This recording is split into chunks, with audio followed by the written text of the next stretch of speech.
मैं आपसे विनती करती हूँ महारानी, मुझे बता दीजिए मेरा पुत्र कहाँ है, उसे मुझसे मत छीनिए। ये क्या कह रही है तू? मुझे कैसे ज्ञात होगा कि गरुड़ कहाँ है?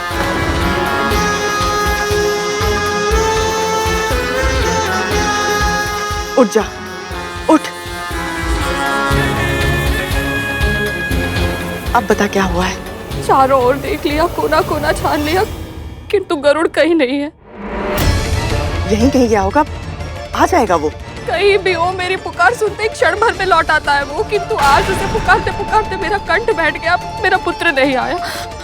मुझे डर लग रहा है महारानी, कहीं वो किसी ऐसे स्थान पर तो नहीं चला गया जहाँ उसे अपनी माँ की पुकार सुनाई ना दे रही हो। ऐसा कौन सा स्थान हो सकता है?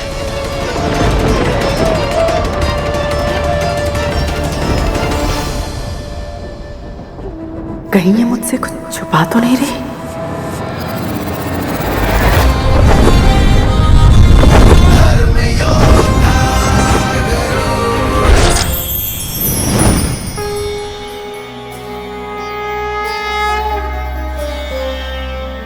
आपके दर्शन करके मैं धन्य हुआ। मेरा प्रणाम स्वीकार कीजिए चंद्रदेव। तुम असंभव को संभव बनाना चाहते हो गरुड़, किंतु जिस कारण से तुमने इतनी कठिन यात्रा करने की ठानी है वो अत्यंत पवित्र है, इसलिए मैं तुम्हें आशीर्वाद देता हूँ। विजय भव। धन्यवाद चंद्रदेव।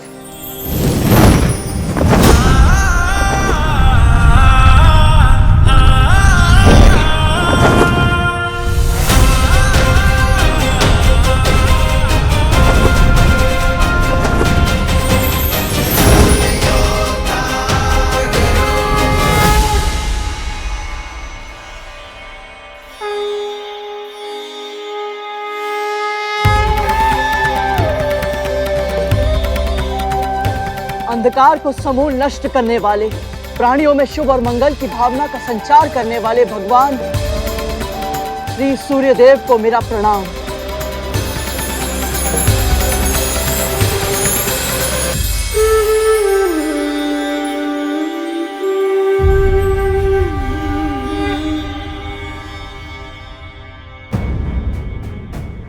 ये तो गरुड़ है, मेरा छोटा भाई। कौन है ये जो सूर्यदेव के रथ का संचालन कर रहे हैं? ये मुझे देखकर इतने भावुक क्यों हो गए और मुझे इनसे एक विचित्र सा जुड़ाव क्यों अनुभव हो रहा है? लगता है तुम्हारा उचित स्थान यहाँ नहीं, कहीं और है। क्षमा करें सूर्यदेव, किंतु मैंने प्रण लिया है कि जब तक मैं वो कारण पता नहीं लगा लेता जिसके लिए मेरी माँ को अपना जीवन दासी बनकर व्यतीत करना पड़ रहा है, मैं उन्हें अपना मुख नहीं दिखाऊंगा। पुत्र हो तो ऐसा।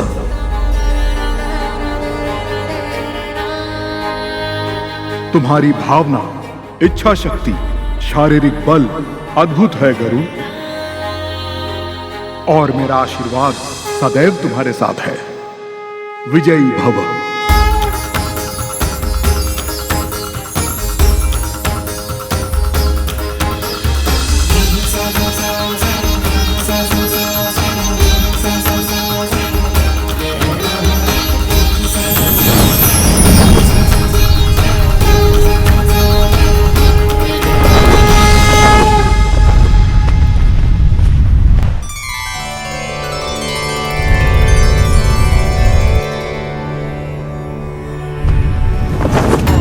स्वर्ग इतना सुंदर स्थान है पुत्र, कोई एक बार वहां चला जाए तो फिर कभी वहां से बाहर आना ही नहीं चाहता।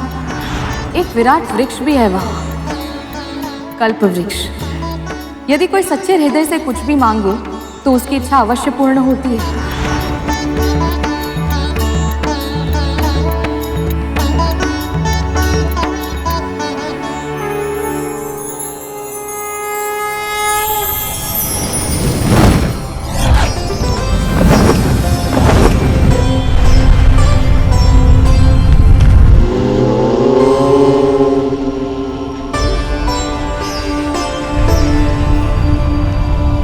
भूलोक के ऊपर तीसरा लोक है महरलोक। श्वेत धवल हिम से ढके जाने कितने ही विशाल पर्वत हैं वहां। जिनकी घाटियों और कंदराओं में अनेक ऋषि मुनि और योगी सैकड़ों वर्षों से गहन तपस्या में मग्न हैं।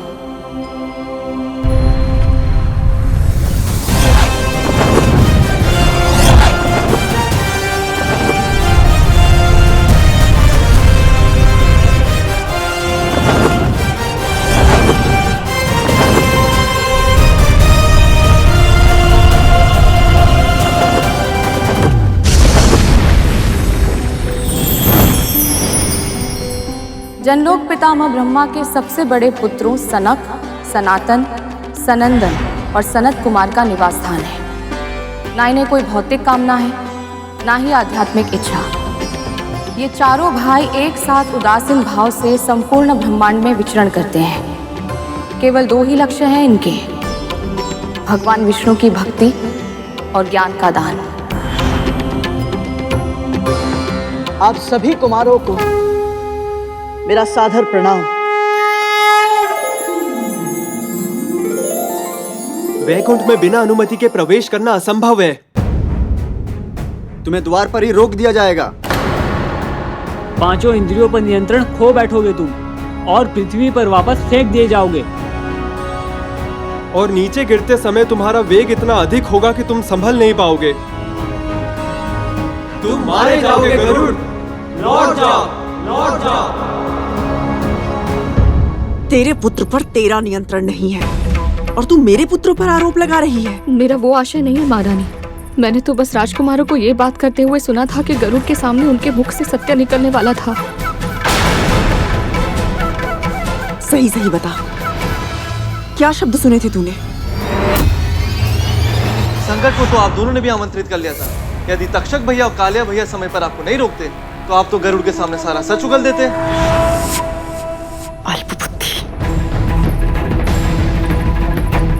गरुड़ को हमारी शर्त के बारे में नहीं पता था, इसलिए मेरा मन कहता है वो कहाँ हो सकता है ये जानने के लिए हमें आपके पुत्रों से बात करनी ही होगी। अगर अपना भला चाहती है तो प्रार्थना कर कि गरुड़ को कुछ ना पता चला हो, वो किसी सामान्य कार्य से गया हो और शीघ्र ही लौट आए।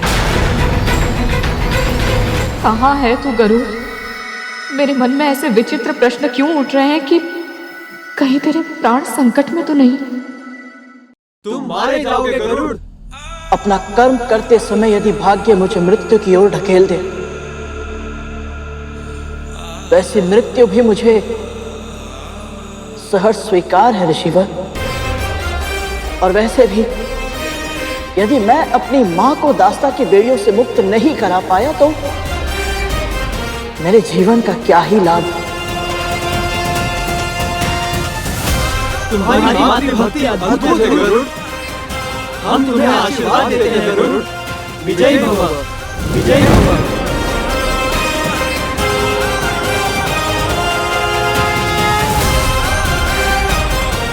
धन्यवाद।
ये सुनहरी आभा तुझे तेरे पिता से ही मिली है।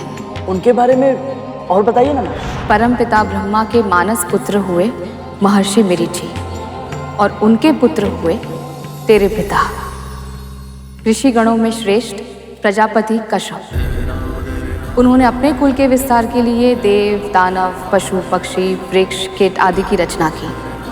समस्त संसार में जो कुछ भी चेतन है, जो एक, दो या अनेक पैरों पर चलता, तैरता या उड़ता है, उन सब का अस्तित्व तेरे पिता की तप शक्ति से ही संभव हुआ है। वो सदा परम ब्रह्म में रहते हैं, इसलिए उन्हें सत्यलोक में एक विशेष स्थान प्राप्त हुआ है। पिताजी,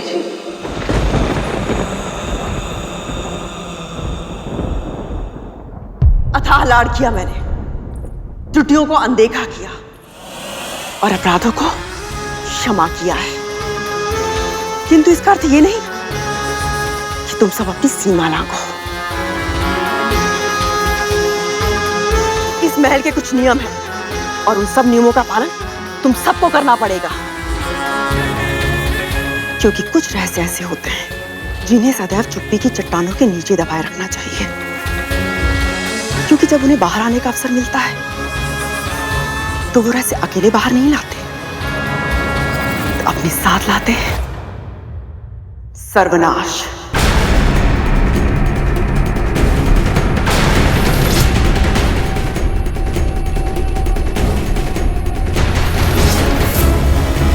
आपके पुत्रों को बड़ी से बड़ी चट्टानों के नीचे रेंग कर अपने शिकार को दबोचने का अभ्यास है मां।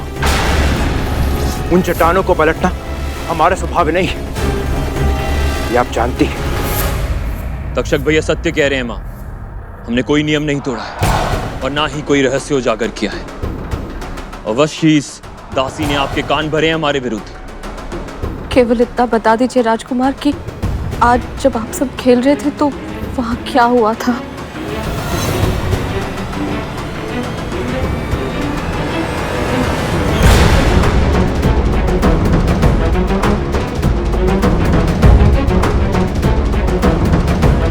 मैं बताता हूं मां।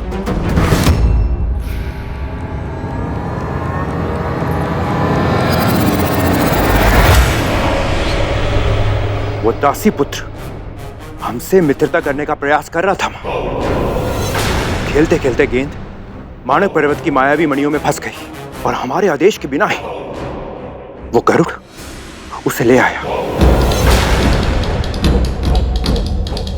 और कहने लगा कि उसे हम बड़े भाइयों की सेवा करनी है, परंतु हमने उसकी चाटुकारिता पे ध्यान नहीं दिया मां और कह दिया कि हमसे संबंध बढ़ाने का प्रयास ना करे वो, है ना?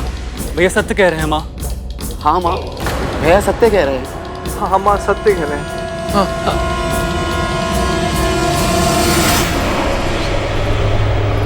ठीक से स्मरण करो, इसके अतिरिक्त कोई और बात तो नहीं हुई थी ना? नहीं मां, नहीं मां, नहीं मां, नहीं। सुन लिया?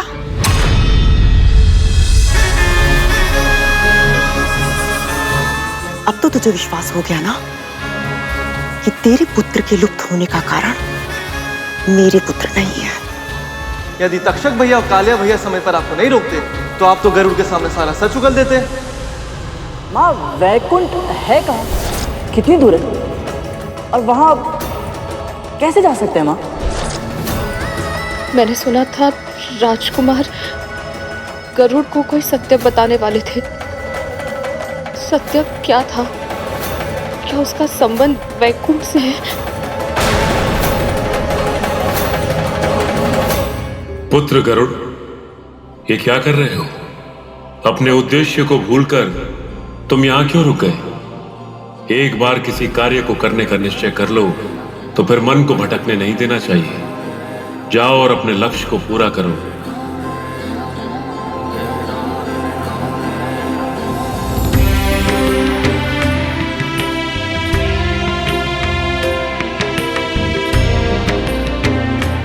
मैंने आज तक माँ का त्याग देखा था, आज आपकी तपस्या भी देख ली। अब मेरा निश्चय और भी दृढ़ हो गया है। मैं ऐसा पुत्र बनूंगा जिस पर आप दोनों को गर्व होगा।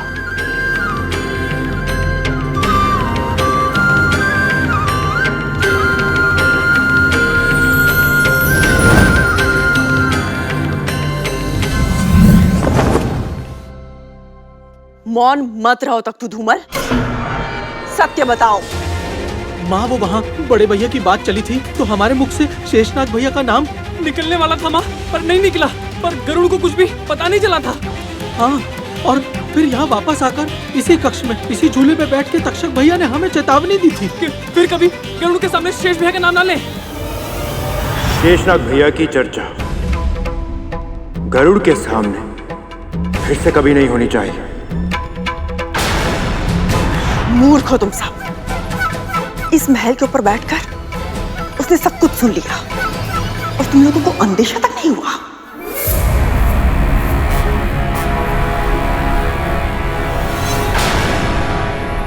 अति सदैव बुरी होती है विंता। आज तेरे पुत्र ने अति की बुद्धि लगाई है और अब वो अति का साहस दिखाने का प्रयास कर रहा है। उसे क्या लगता है शेषनाग से सत्य निकलवाना इतना आसान है? मिलना तो दूर, वो वैकुंठ के द्वार तक नहीं पहुंच पाएगा।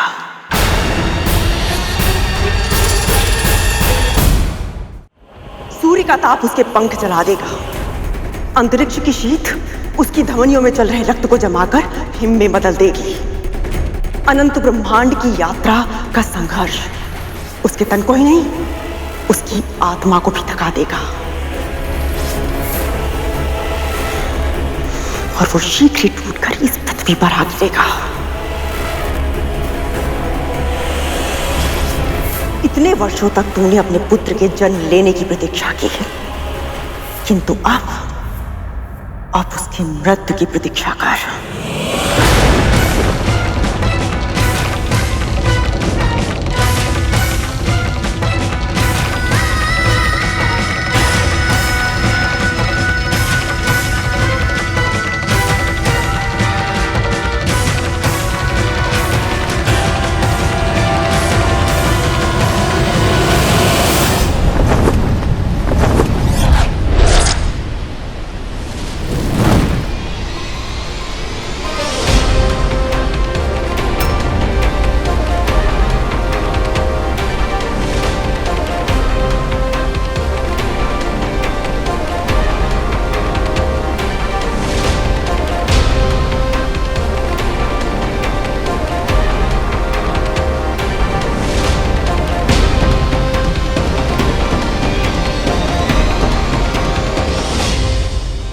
विरजा नदी उल्टी बहती है, वही वैकुंठ से पहले अंतिम अवरोध है।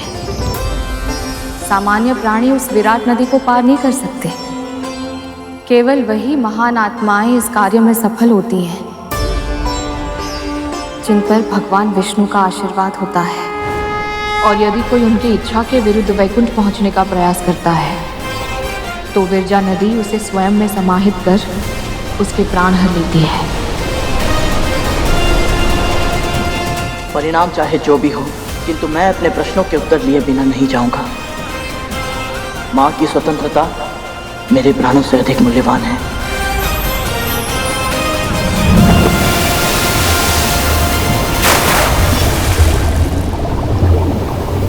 गरुड़,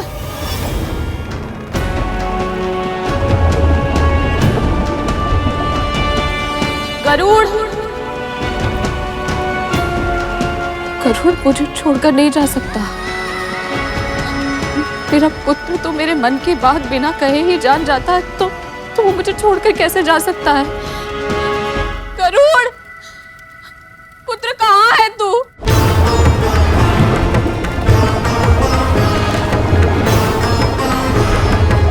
गरुड़, कहाँ है तू? दिन रात मैं एक ही पहली गाल खोजती थी कि उसे अपने नियंत्रण में कैसे करूं, किंतु अब उसकी आवश्यकता ही नहीं है।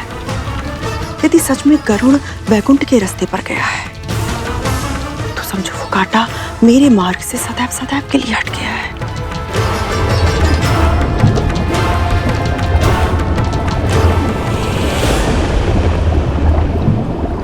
क्या मेरे मन की पीड़ा का आभास नहीं हो रहा है तुझे पुत्र? तू जहां भी है लौट कर आजा गरुड़। तेरे बिना मेरा जीवन व्यर्थ है।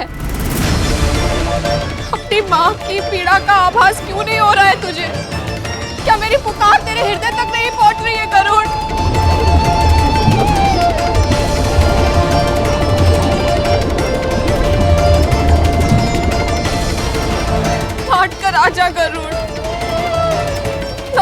राजा।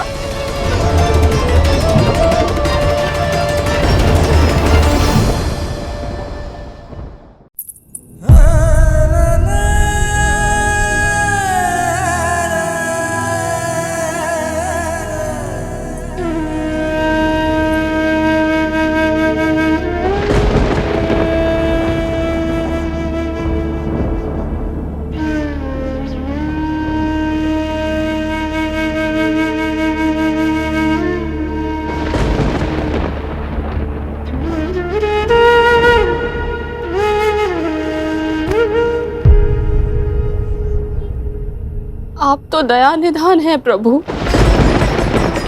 संकट में अपनी भक्त का साथ मत छोड़िए। मैं अपने पुत्र के बिना जीवित नहीं रह सकती श्री विष्णु। मेरे गरुड़ की रक्षा कीजिए, मेरे पुत्र की रक्षा कीजिए, रक्षा कीजिए मेरे पुत्र की। ओम विष्णुवे नमः। ओम विष्णुवे नमः। ओम विष्णुवे नमः। ओम विष्णुवे नमः। ओम विष्णुवे नमः। ओम विष्णुवे नमः। ओम विष्णुवे नमः। ओम विष्णुवे नमः। ओम विष्णुवे नमः। ओम विष्णुवे नमः। प्राण का मूल तत्व भी श्री विष्णु है और जीवन की प्रेरणा भी। दुखों का हरण करने वाले, संकटों का नाश करने वाले मेरे प्रभु अपने भक्तों की एक पुकार पर दौड़े चले आते हैं। जो उनकी आराधना करते हैं, भगवान विष्णु सदैव प्रत्येक परिस्थिति में उनकी रक्षा अवश्य करते हैं। ओम विष्णुवे नमः। ओम विष्णुवे नमः। ओम विष्णुवे नमः। ओम विष्णुवे नमः। ओम विष्णुवे नमः। ओम विष्णुवे नमः।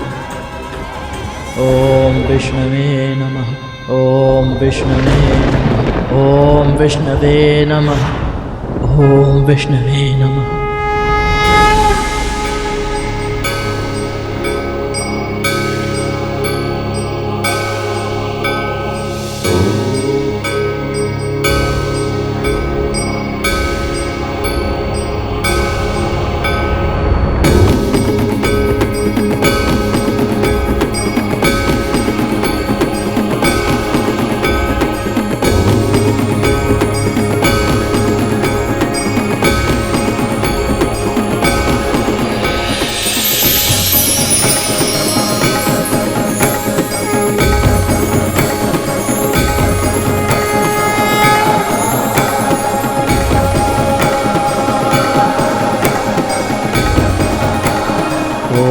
विष्णवे नमः। ओम विष्णवे नमः। ओम विष्णवे नमः। ओम विष्णवे नमः। ओम विष्णवे नमः।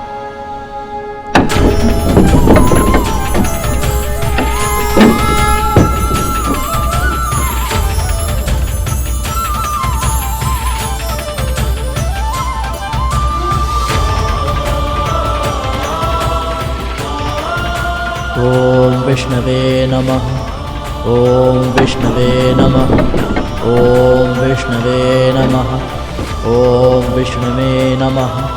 ओम विष्णवे नमः। ओम विष्णवे नमः।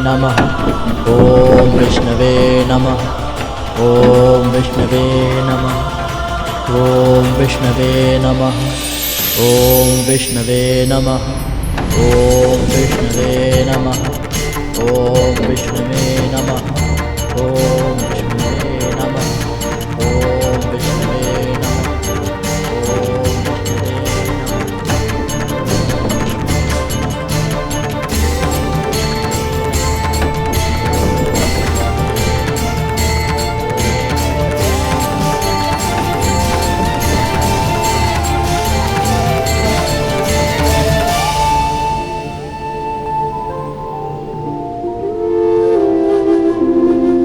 ओम विष्णुवे नमः।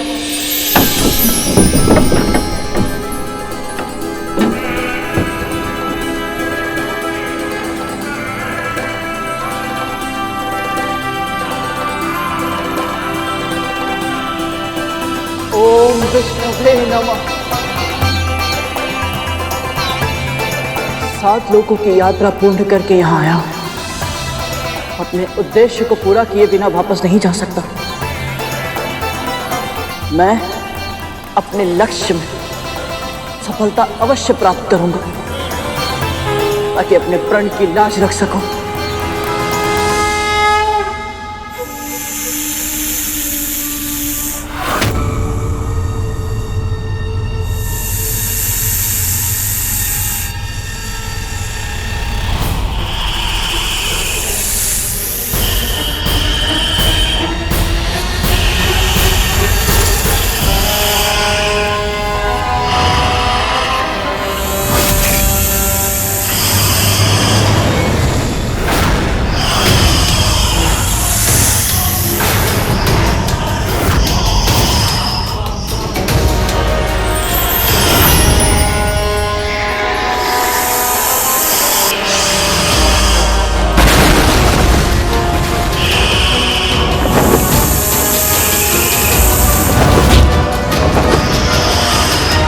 इतनी बड़ी धृष्टता, बिना अनुमति यहाँ प्रवेश कैसे किया?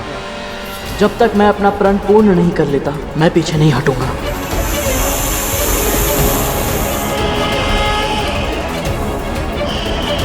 ओम विष्णुवे नमः, ओम विष्णुवे नमः, ओम विष्णुवे नमः।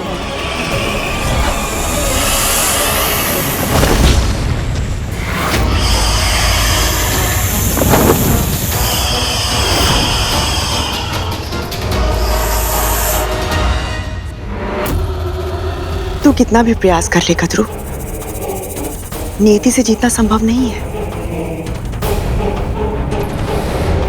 होनी तो होकर ही रहती है।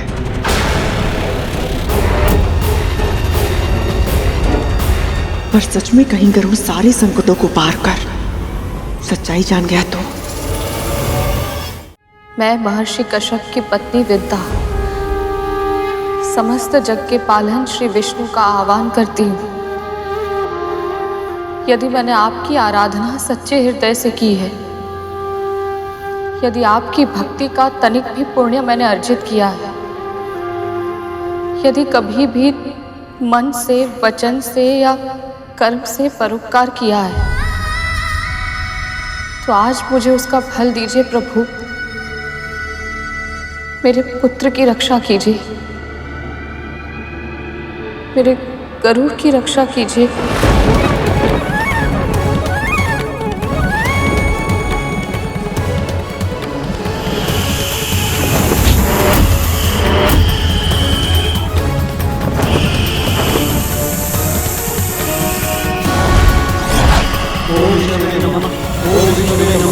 ओम विष्णुवे नमः, ओम विष्णुवे नमः।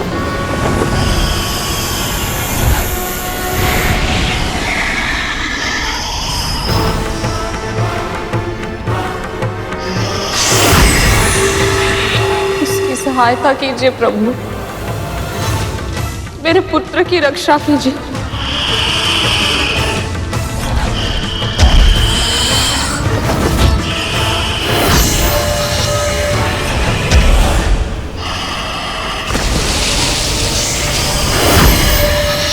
उसने आपके धाम वैकुंठ में प्रवेश करने का प्रण लिया है, इसके लिए उसे दंड मत दीजिए। अपनी भक्त की पुकार सुनिए श्री विष्णु, उसकी रक्षा कीजिए।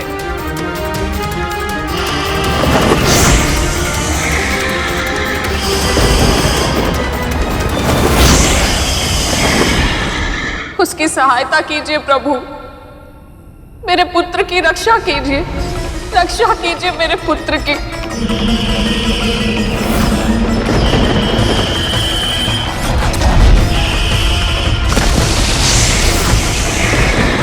श्री विष्णवे नमः, श्री विष्णवे नमः, श्री विष्णवे नमः, श्री विष्णवे नमः, श्री विष्णवे नमः,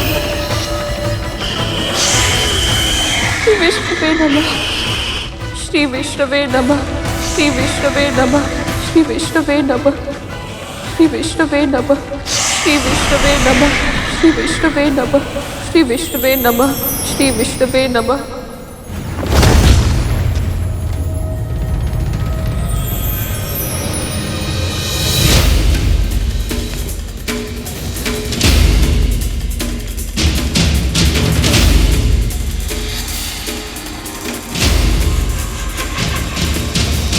क्या संबंध है तुम्हारा विंता माँ से? ब्रह्मपुत्र कश्यप और दक्ष प्रजापति के पुत्र मां विंता का पुत्र हूं मैं, गरुड़।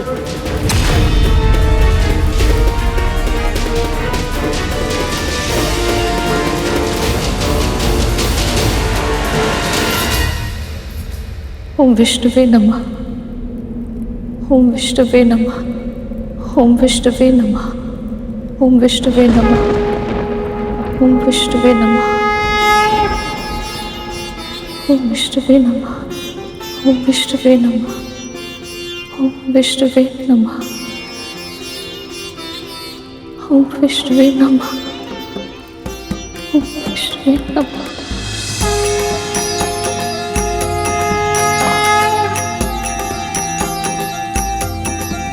मेरी पुकार सुन ली आपने। आपका कोटि कोटि धन्यवाद प्रभु। आपकी सदाएं जय। मैं कुछ भोग लेकर आती हूँ।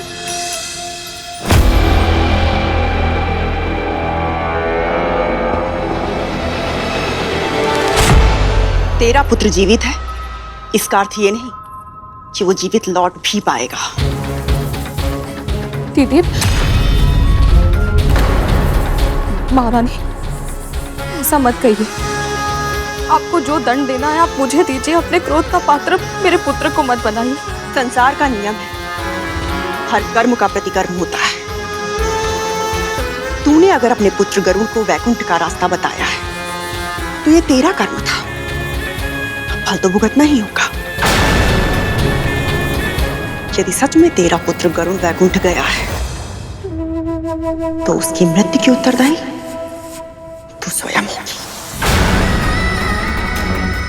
भले ही तेरा पुत्र भी जीवित हो, किंतु इससे पहले कि वो मेरे या मेरे पुत्रों के लिए संकट बने, मैं स्वयं उसे मृत्यु के घाट उतार दूंगी। सदा सदा के लिए वैकुंठ भेज दूंगी गरुड़ को।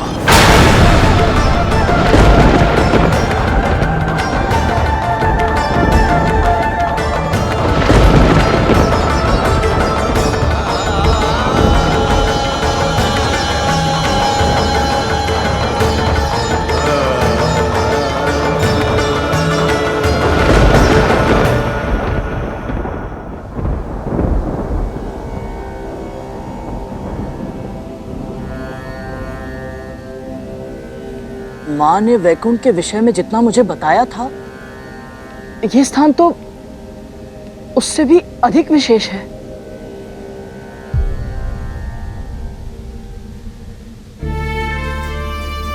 किंतु यही कहना चाहते हो ना? किंतु हाँ, किंतु यहाँ कोई दिखाई क्यों नहीं दे रहा? सब श्रीहीन सा लग रहा है। भैया, प्रभु विष्णु और माँ लक्ष्मी कहाँ हैं?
पुत्र के वियोग में कहीं इसने अपना मानसिक संतुलन तो नहीं खो दिया?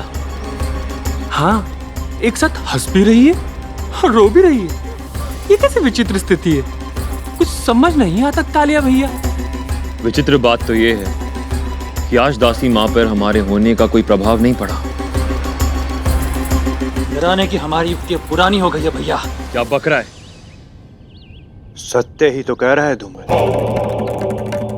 अवश्य उस दासी पुत्र ने कुछ ना कुछ तो ऐसा किया है जिससे ये प्रसन्न भी है और दुखी भी।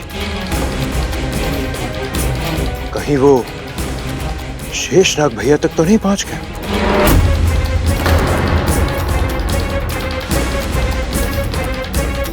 ये असंभव है भैया। और अगर ऐसा हो भी जाता है तो आपको क्यों लगता है कि हमारा सगा बड़ा भाई हम नागों को छोड़ के एक पक्षी का पक्ष लेगा?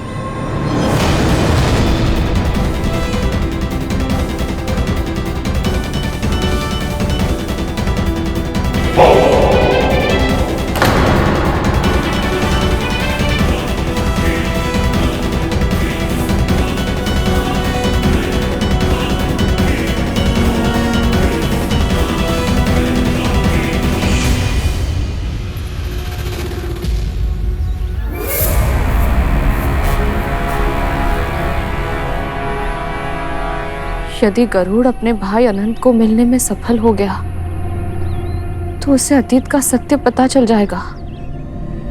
जो प्रश्न उसके सुख चैन पर कुंडली मारकर बैठे हैं उनके उत्तर मिल गए तो मेरा सत्य आज मेरे ही पुत्र के प्राणों का शत्रु बन गया है। अपनी त्रुटियों के कारण अपने पहले पुत्र अरुण को तो कष्ट का भागी बना चुकी हूं मैं। अब गरुड़ को भी मेरे पापों का दंड भुगतना होगा। नहीं, मैं ऐसा नहीं होने दे सकती, किसी भी मूल्य पर नहीं।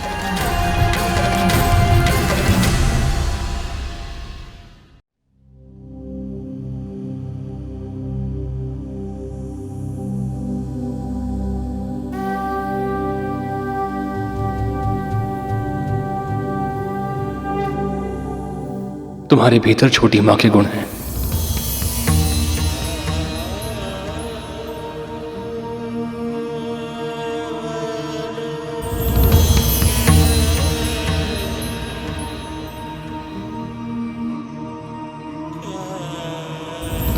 इससे अधिक गर्व की बात मेरे लिए और क्या हो सकती है भैया। माँ ने जब मुझे आशीर्वाद दिया था कि मैं प्रभु विष्णु के चरणों की सेवा में अपना संपूर्ण जीवन समर्पित कर दूं, तो उस समय मुझे इसका महत्व समझ ही नहीं आया था। किंतु आज परमात्मा के साक्षात दर्शन करने के बाद मुझे यह आभास हुआ कि मां ने मुझे जो आशीर्वाद दिया था उसके पीछे मेरे लिए इतने बड़े सुख की कामना छिपी थी।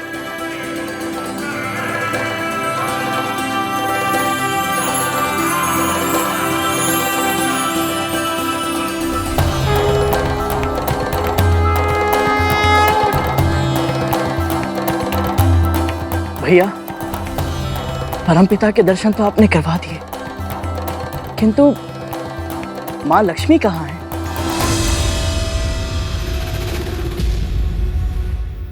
माँ लक्ष्मी और प्रभु का वियोग हो गया है और इसी कारण दुखी होकर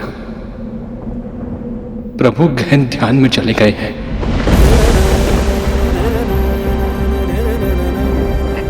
क्या? किंतु कैसे भैया? और आपने माँ लक्ष्मी को रोका क्यों नहीं? आप तो यहीं रहते हैं ना।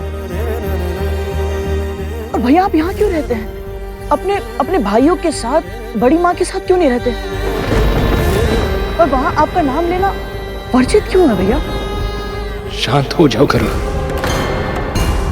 इतने प्रश्न एक साथ पूछोगे तो उत्तर कैसे सुन पाओगे? क्षमा कीजिए भैया, माँ भी यही कहती है कि मैं बहुत प्रश्न पूछता हूँ, किंतु मैं भी क्या करूं भैया। माँ को मैं कितना भी पूछूं वो मुझे कुछ नहीं बताती है।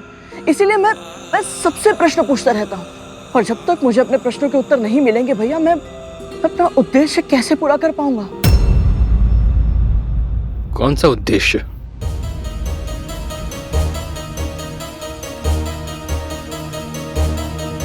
मेरे जीवन का एकमात्र उद्देश्य है अपनी माँ को आपकी माँ की दास्ता से मुक्त कराना, और इसीलिए मुझे जानना है भैया कि माँ बड़ी माँ की दासी बनी कैसे। भैया आप तो सबसे बड़े हैं, मेरी अपेक्षा केवल आपसे है भैया। क्या आप भी मुझे सत्य नहीं बताएंगे? जटिल प्रश्नों के उत्तर सरल नहीं होते गरुड़। जिस सत्य को तुम जानने का प्रयास कर रहे हो, उसे समझ पाने के लिए तुम्हें और भी बहुत कुछ जानना होगा। उनके अतीत का संसार जानना होगा तुम्हें, उनकी परिस्थितियों को अनुभव करना होगा। तब समझ पाओगे तुम कि उन दोनों ने वो मार्ग क्यों चुना जिस पर चलकर वो आज इस स्थिति तक पहुंची हैं। ये कहानी बहुत लंबी है गरुड़। मेरा संपूर्ण जीवन भी इस पहेली को सुलझाने में क्यों ना लग जाए, मैं वो मूल्य चुकाने के लिए भी तैयार हूं।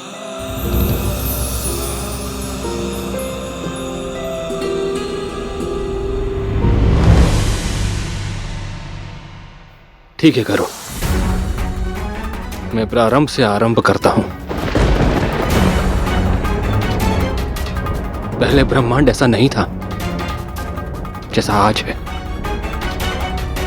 केवल शून्य था। केवल ओम का नाद था चारों ओर।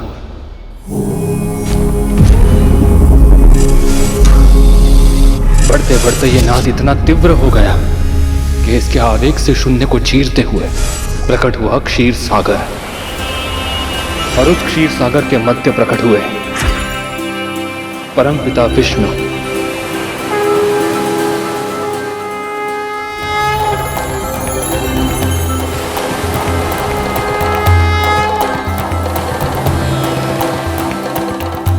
फिर प्रभु विष्णु की नाभि से एक कमल के ऊपर ब्रह्मा जी की उत्पत्ति हुई।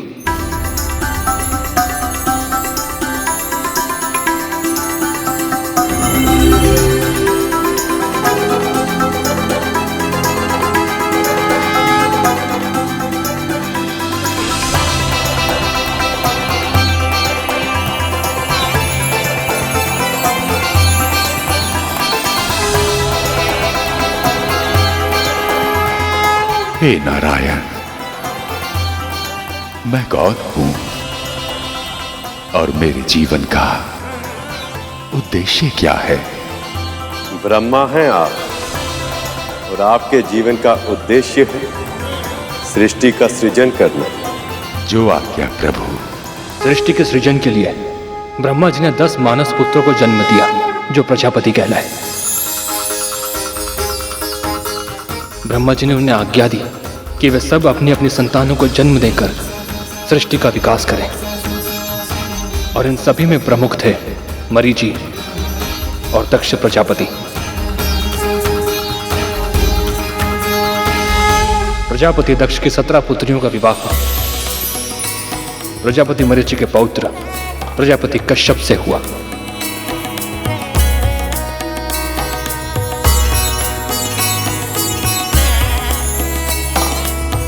इनमें अदिति से देवताओं का और दिति से दानवों का जन्म हुआ। किंतु भैया, एक पिता की इतनी अलग अलग प्रकार की संतानें, ये कैसे संभव है? प्रजापति दक्ष ने सृष्टि के सृजन और संतुलन के लिए नियम बनाए। उन्होंने प्रत्येक जीव की प्रकृति, प्रवृत्ति और आकृति को अलग अलग गुण दिए। इन गुणों के आपसी समागम से अलग अलग जातियों का जन्म हुआ। पिता एक थे, परंतु माताओं के गुण, मनोभाव और स्वभाव अलग अलग थे, जिस कारण उनकी संतानें भी अलग अलग प्रकृति, प्रवृत्ति और आकृति की हुई।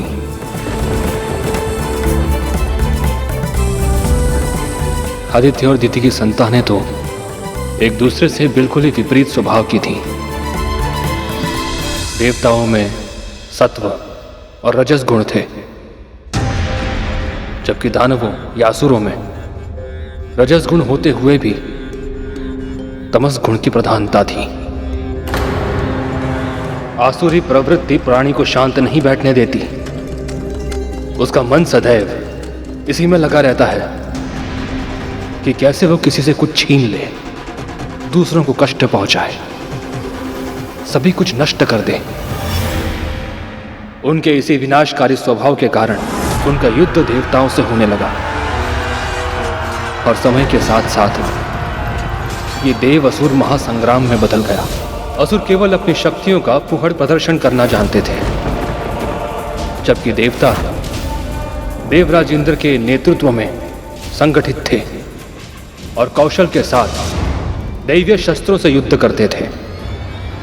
असुर बार बार हारने लगे। इसी कारण उनकी माता दिति स्वयं को अपमानित अनुभव करने लगी और दूसरी ओर देवताओं की माता आदिति, उनका सम्मान दिन प्रतिदिन बढ़ने लगा, क्योंकि उनके पुत्र बलशाली थे, गुणकारी थे।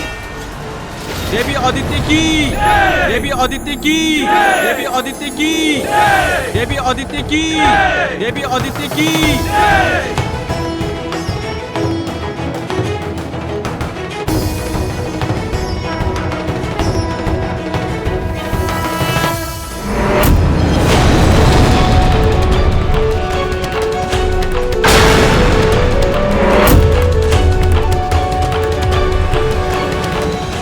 बीच में रोकने के लिए क्षमा चाहता हूं भैया, किंतु देवों और असुरों के बीच की शत्रुता का, उनके महासंग्राम का मेरी मां की दासत्व से क्या संबंध है? संबंध है गरुड़, गहरा संबंध है।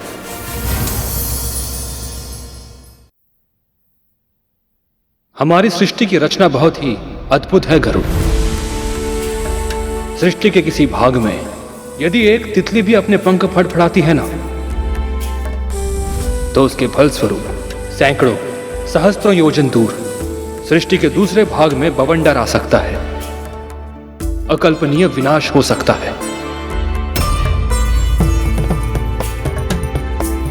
अपने पुत्रों के स्वभाव के कारण दिति और अदिति के बीच जो कुछ भी हो रहा था, प्रजापति कश्यप की दूसरी पत्नियां विंता और कद्रू वो सब देख रही थी। उन्होंने जो कुछ भी देखा, अनुभव किया, समझा, उसने उन दोनों की नियति तय कर दी। कैसे?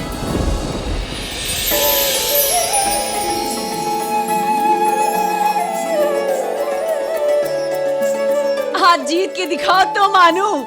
अभी दौड़ समाप्त नहीं हुई दीदी।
हर बार कैसे जीत जाती हो तुम विंता?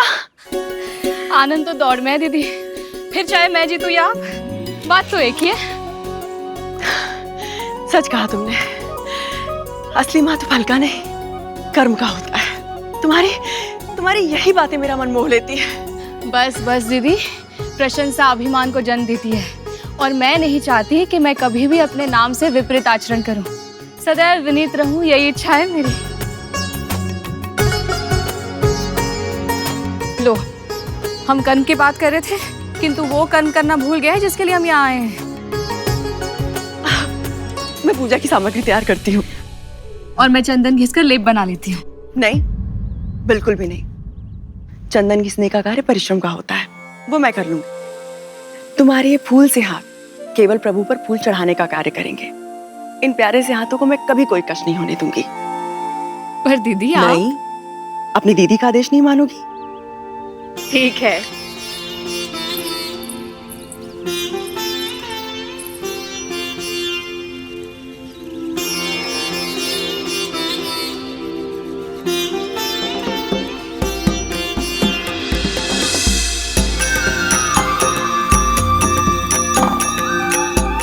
इन दोनों बहनों का आपसी संबंध समझना हो तो उस झरने की कल्पना करो गरुड़, जिसमें जल के स्थान पर बहता था एक दूसरे के लिए असीमित अथाह स्नेह, शब्दों में जिसकी व्याख्या करना असंभव है।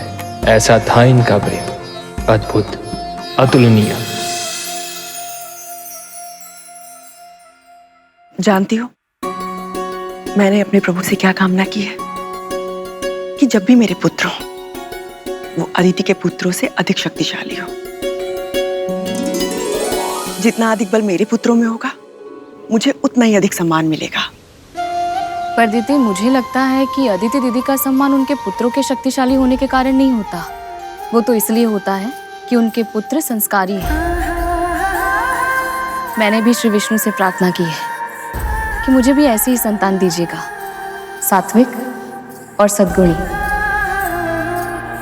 माँ को इतनी अपेक्षा है मुझसे और मैं उन्हें पूरा नहीं कर पा रहा हूँ, उनको दास्ता से मुक्त नहीं करा पा रहा हूँ। जो फूलों तक को कष्ट नहीं होने देती, उन्हें इतने कष्ट भोगने पड़ रहे, क्यों? कभी कभी अनजाने में हुई भूल का बहुत बड़ा मूल्य चुकाना पड़ता है गरुड़। विंता माँ के साथ भी कुछ ऐसा ही हुआ था।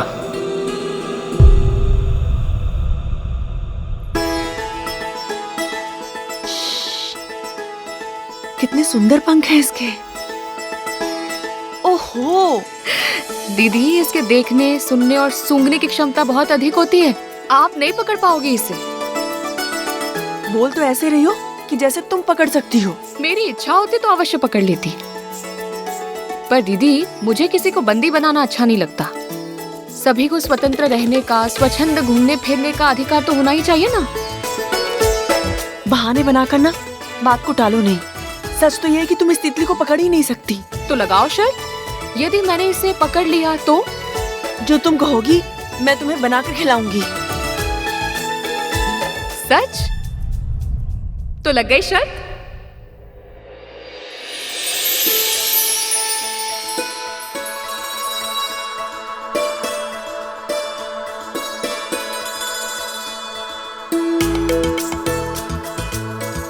एक ही स्थान पे खड़े होकर उसे देखती रहोगी और उसे पकड़ने का प्रयास भी करोगी। वो श्वेत पुष्प देख रही हो? उस पर उसके बैठने की प्रतीक्षा कर रही हूँ। तुम्हें कैसे पता कि वो उस पे बैठेगी या नहीं? यदि नहीं बैठी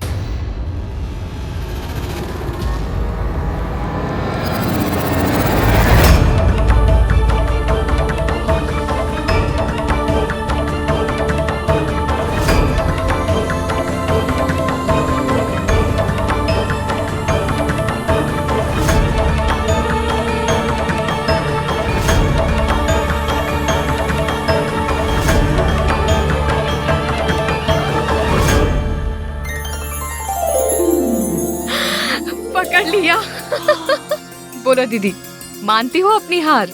हाँ हाँ मान गई। तुम जीत गई और मैं हार गई।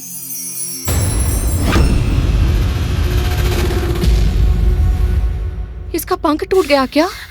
क्षमा करना तितली, तुम्हारी वेदना का पता ही नहीं चला। अनजाने में बहुत बड़ा अपराध हो गया मुझसे।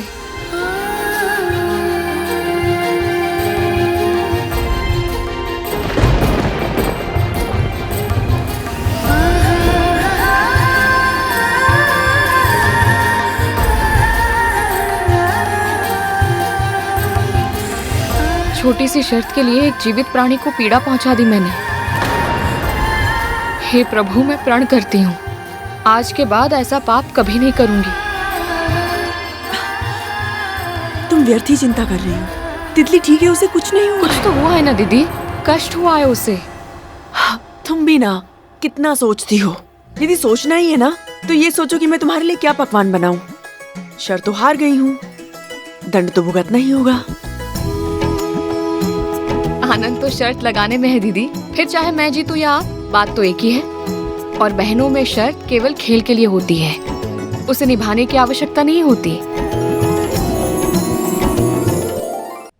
एक दूसरे के लिए जो स्नेह इन दोनों के हृदय में है, उसे देखकर तो मैं सोच भी नहीं सकता कि बड़ी माँ ने माँ को दासी बना कर रखा है। यह स्थिति आई कैसे भैया? ये स्थिति उन दोनों का भाग्य कैसे बनी, इसके अनेक कारण थे, किंतु सबसे महत्वपूर्ण कारण था विंता मां से अनजाने में हुआ एक अपराध। छोटी सी शर्त के लिए उन्होंने निर्दोष तितली को अपना बंदी बना लिया था। कहते हैं कि किसी निर्दोष को अगर कोई कष्ट पहुंचाता है तो उसे अपने कर्मों का फल इसी जन्म में भुगतना पड़ता है, किंतु अनजाने में हुए इस अपराध का दंड विंता मां को कब और किस रूप में मिलेगा, इससे वो दोनों ही अनजान थी।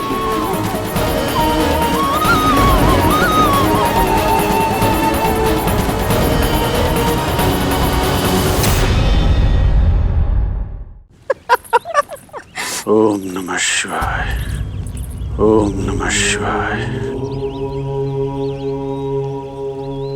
महर्षि दुर्वासा, ओम नमः शिवाय।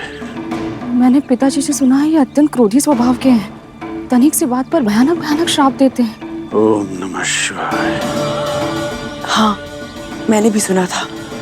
अपनी पत्नी की छोटी सी भूल पर उन्हें कतली का वृक्ष बनने का श्राप दे दिया था इन्होंने। ओम नमः शिवाय। महर्षि दुर्वासा इतने क्रोधी थे तो फिर सभी उनका इतना सम्मान क्यों करते थे भैया? क्योंकि उनका मन साफ था। कहते हैं जहां क्रोध होता है अन्न भी वहीं होता है। जहां क्रोध होता है अन्न भी वहीं होता है, अर्थात सच्चे हृदय से यदि कोई क्रोध करता है तो वो भी हमारे लाभ के लिए ही होता है। ऐसे क्रोध करने से हमारा विकास होता है, हम और अधिक समृद्ध होते हैं। इसी प्रकार महर्षि दुर्वासा के श्राप से सदैव समाज का भला ही होता था।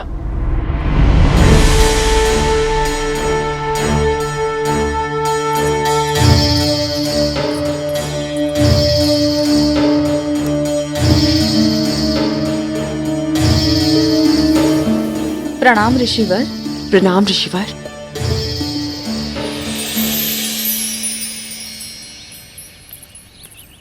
ये क्या है? जो ईश्वर की भक्ति का मार्ग दिखाए, ऐसे ऋषि ईश्वर से भी अधिक सम्मान के अधिकारी होते हैं। आप जैसे परम पूजनीय महर्षि के सम्मान में हम भूल के भी कोई भूल नहीं करना चाहते। तो संतान प्राप्ति की इच्छा से प्रभु श्री विष्णु की पूजा कर रही है।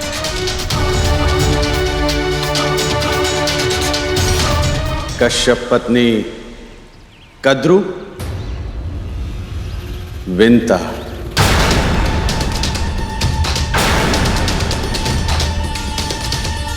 स्वयं नीलकंठ भगवान शिव जी ने एक यज्ञ के फलस्वरूप मुझे ये माला दी थी।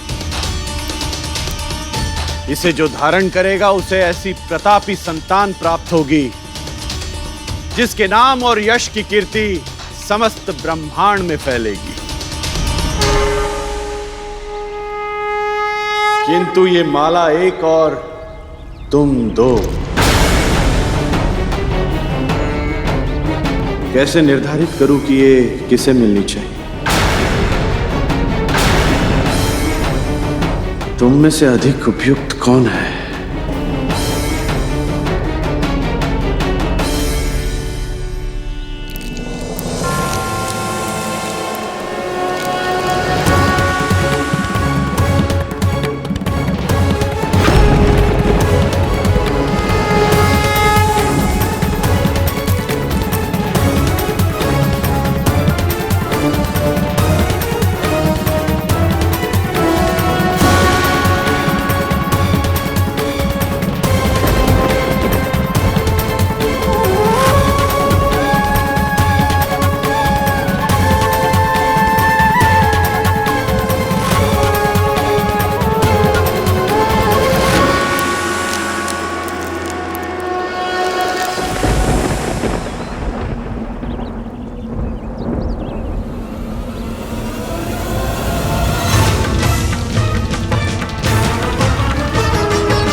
तुम्हारी मनोकामना भी अवश्य पूर्ण होगी।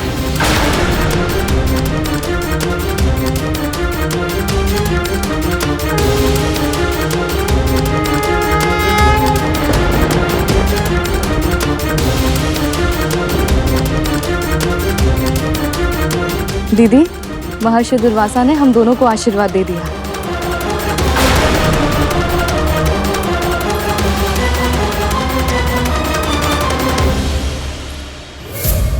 इतनी सी बात थी। महर्षि दुर्वासा ने एक माला माँ को दे दी, बस इस कारण बड़ी माँ ने बहन का नाता भुलाकर माँ को दासी बना दिया। किंतु बड़ी माँ तो माँ को बहुत स्नेह करती थी। फिर ऐसा कैसे भैया? अधिकतर व्यक्ति अपने सगे संबंधी मित्रों का भला ही चाहते हैं, किंतु स्वयं से अधिक भला उनका हो जाए ये नहीं चाहते। महर्षि दुर्वासा ने अपनी माला के लिए बिंता मां को अधिक उपयुक्त माना था। ये देखकर कद्रू मां के हृदय में ईर्ष्या ने जन्म लिया। जिस समय कद्रू मां के हृदय में ईर्ष्या अपनी जड़ें जमा रही थी, उसी समय किसी और का अहंकार पूरे संसार के लिए विपत्ति का वाहक बनने वाला था। और संयोग देखो गरुड़, उसके अहंकार पर प्रहार करने वाले भी महर्षि दुर्वासा ही थे। भैया, किसकी बात कर रहे हैं आप? कौन था वो? स्वर्गाधिपति देवराज इंद्र। स्वर्गाधिपति देवराज इंद्र। रुको ऐरावत!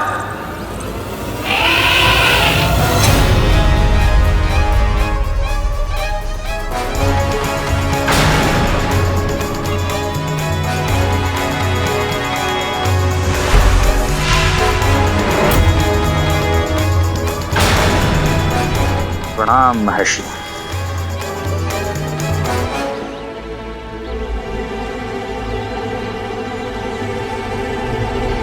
मेरे यज्ञ से प्रसन्न होकर स्वयं महाकाल शिव जी ने मुझे ये रुद्राक्ष की माला दी थी। जो भी इसे धारण करेगा, विजय श्री सदैव उसके साथ रहेगी। यश उसके भाग्य का दास होगा और समृद्धि उसकी इच्छा की दासी। मैं तो बैरागी ऋषि हूं, मुझे इन सब की कोई आवश्यकता नहीं। इसीलिए इसे आप धारण कर लीजिए देवराज। जो आज्ञा महर्षि।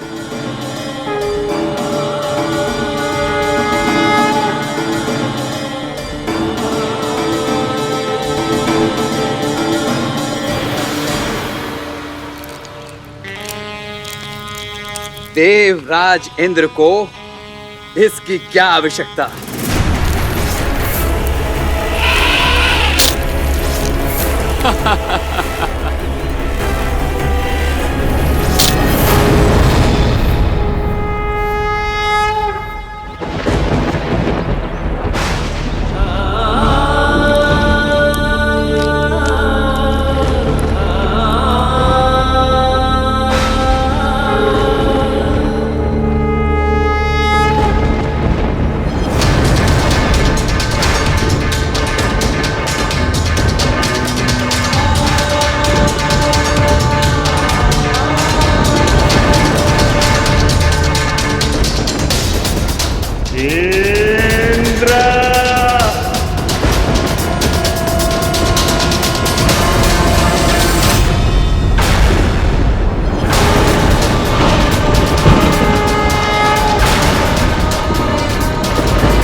विजय श्री की प्रतीक परम पूजनीय रुद्राक्ष की माला मेरे आशीर्वाद और उससे भी अधिक मेरे आराध्य भगवान शिव के वरदान का पाठ किया है।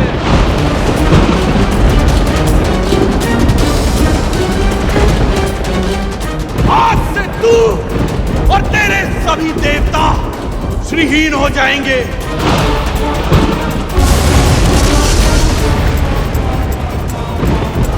तेरा ऐश्वर्य भूमि में मिल जाएगा, श्री समुद्र में चली जाएगी।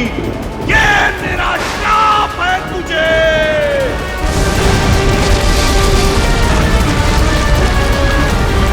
आज से तू और तेरे सभी देवता श्रीहीन हो जाएंगे। तेरा ऐश्वर्य भूमि में मिल जाएगा और श्री समुद्र में चली जाएगी। ये मेरा श्राप है तुझे।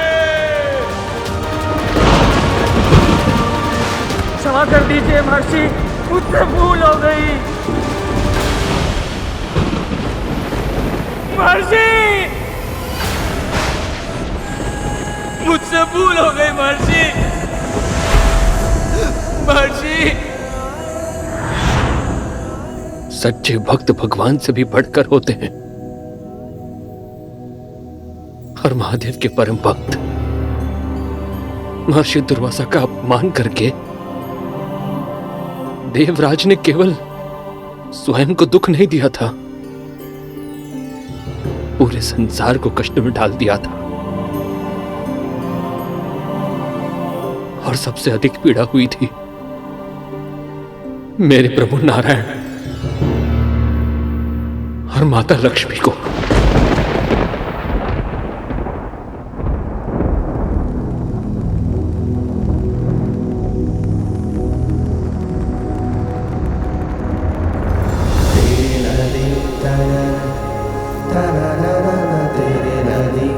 महर्षि दुर्वासा का श्राप, हमें इसका मान तो रखना ही होगा। मुझे जाना होगा प्रभु। मुझे छोड़कर कैसे जा पाएंगी? मैं महर्षि के श्राप की अवहेलना नहीं कर सकती नारायण। और मैं आपके बिना नहीं रह सकता।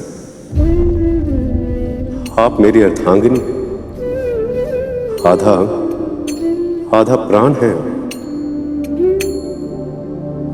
आपके बिना मेरा अस्तित्व आधा। मैं अधूरा हूं आपके बिना देवी। संभालिए स्वयं को स्वामी। कैसे? ये कार्य तो आपका है ना। मैं संसार को इसलिए संभाल पाता क्योंकि आप मुझे संभालती। आपके बिना ना तो मेरी गति है देव और ना ही संसार का परिचालन। सच्चे हृदय से उपजा क्रोध समाज के विकास का कारण बनता है प्रभु। संभव है कि महर्षि के पवित्र मुख से ये श्राप जगत कल्याण के लिए निकला, और क्या पता हमारे इस वियोग के पीछे कोई बहुत वियोग, ये शब्द ही अकल्पनीय, केवल सुनने से ही असहनीय पीड़ा हो रही है। जब पालन करना होगा तब क्या होगा?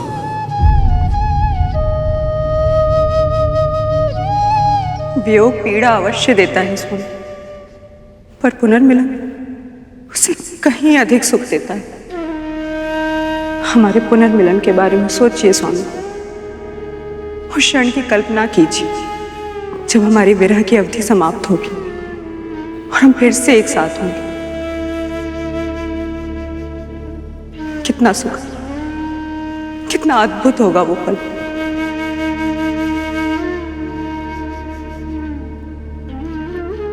किंतु अभी हमें प्रतीक्षा करनी होगी। अभी मुझे जाना होगा।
श्री का ही दूसरा नाम है लक्ष्मी। जब महर्षि दुर्वासा के श्राप के कारण श्री अर्थात लक्ष्मी समुद्र में चली गई, तो प्रभु नारायण भी समाधि में लीन हो गए। तब केवल वैकुंठ ही नहीं, सारा संसार श्रीहीन हो गया था। जगत की सारी आभा, सारी शोभा लुप्त हो गई।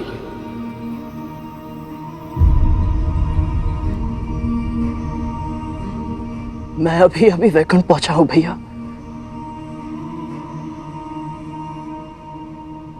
फिर भी यहाँ की वायु में जो पीड़ा का आभास है उसे अनुभव कर पा रहा हूं मैं कल्पना कर सकता हूं भैया कि प्रभु विष्णु और मां लक्ष्मी के लिए विरह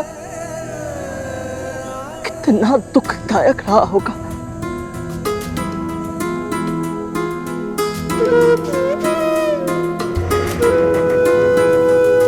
भैया, क्या कोई ऐसा उपाय है जिससे मैं इन दोनों को फिर से एक कर पाऊं? तुम्हारी सदिच्छा का स्वागत है गरुड़, और यदि ऐसा कोई उपाय मेरी दृष्टि में होता तो उसे यथार्थ में परिवर्तित करके मैं अपनी माता को फिर वैकुंठ ला चुका होता।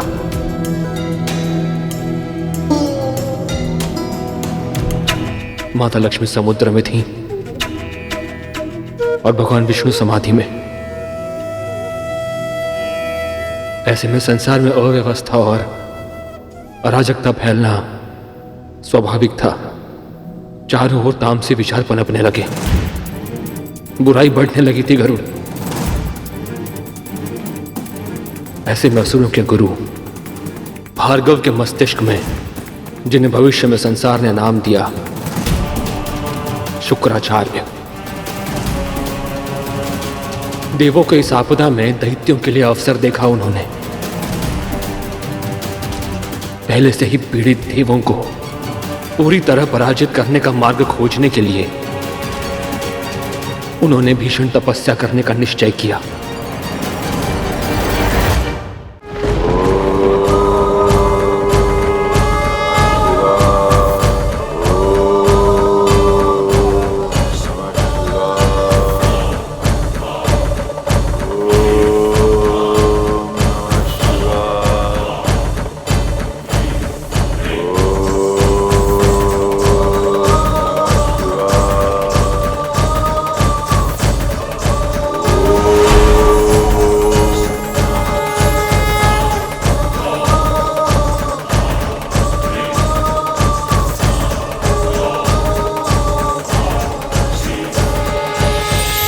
प्रभु, आपकी महाकठिन तपस्या से मैं प्रसन्न हुआ ऋषि भार्गव।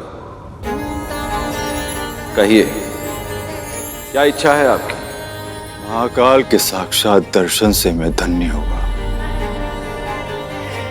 केवल एक ही वरदान चाहिए मुझे,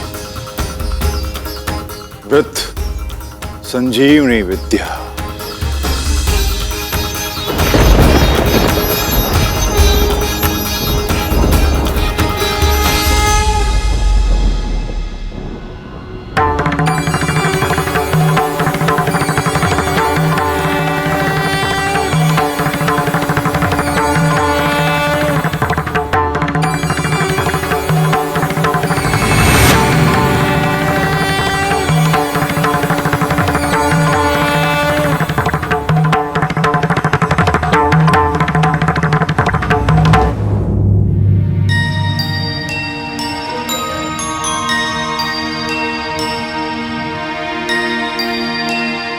प्रभु शिव शंकर के इस आशीर्वाद ने महर्षि शुक्राचार्य को ऐसी शक्ति दे दी थी जिसका संसार पर भीषण प्रभाव पड़ा।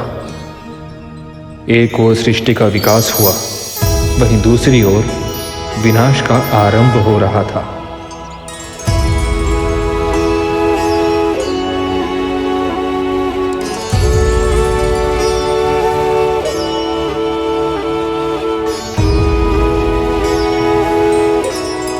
अब समय आ गया असुरराज महाबली से मिलने का।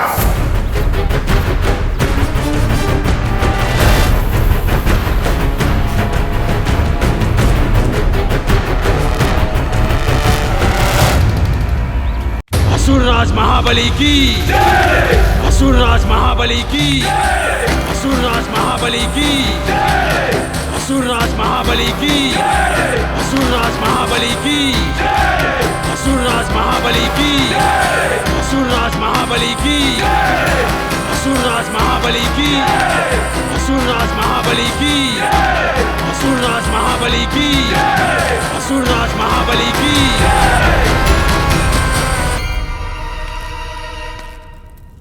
गुरुवर, आप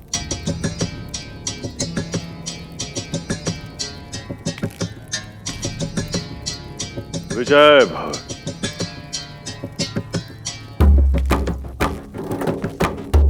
आपको वो सिंहासन प्राप्त हो जो आपके लिए इससे अधिक उपयुक्त है, स्वर्ग का सिंहासन।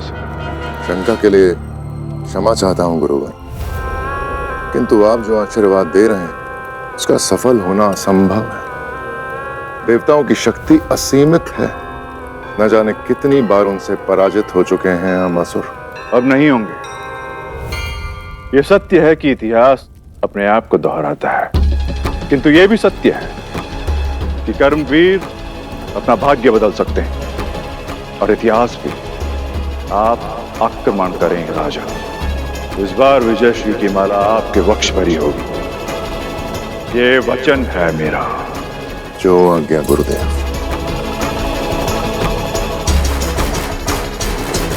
महर्षि भार्गव की, महर्षि भार्गव की, महर्षि भार्गव की।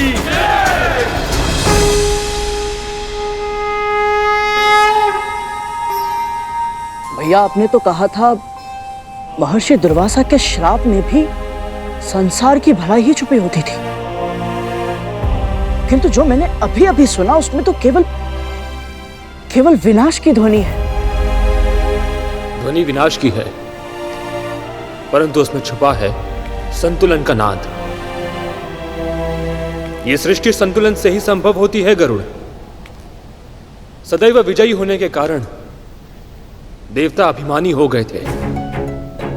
संतुलन का स्थापित होना समय की मांग थी।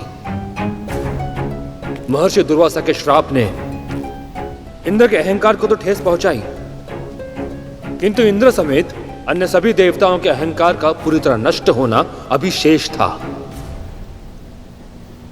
अब तक दानवों की हार होती थी और उसके कारण होता था मां दीदी का तिरस्कार, किंतु अब तिरस्कार की बारी थी माता अदिति की, और इस युद्ध के परिणाम का प्रभाव मां कद्रु और मां विंता के मन पर भी पड़ने वाला था।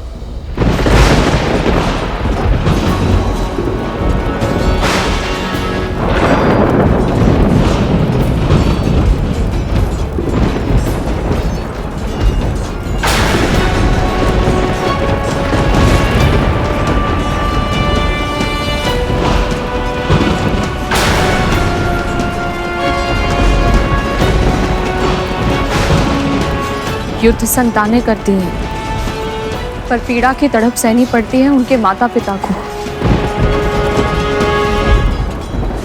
दीदी, हमें एक दूसरे को वचन देना होगा। जैसे मैं और आप आज तक कभी नहीं लड़े, हमारी संतानें भी आपस में झगड़ा कभी नहीं करेंगी। स्वयं नीलकंठ भगवान शिव जी ने एक यज्ञ के फलस्वरूप मुझे ये माला दी थी, जिसे जो धारण करेगा उसे ऐसी प्रतापी संतान प्राप्त होगी जिसके नाम और यश की कीर्ति समस्त ब्रह्मांड में फैलेगी। तू भी ना विंता, जिन्होंने भी जन्म तक नहीं लिया, उनके झगड़े के बारे में अभी से क्यों चिंता करना?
श्रीहीन होने के बाद भी देवता हमसे बहुत शक्तिशाली हैं गुरुदेव।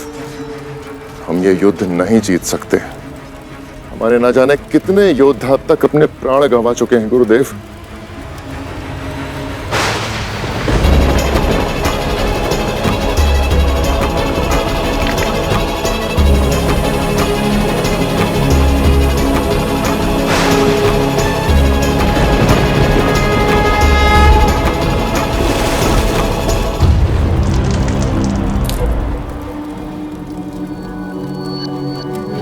ध्यान से देखिए राजन, आपका एक भी योद्धा नहीं मारा गया है।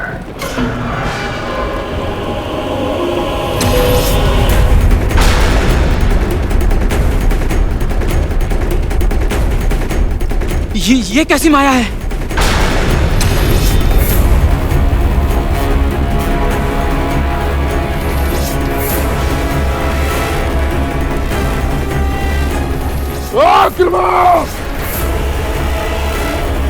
भागो, अपने अपने प्राण बचाओ।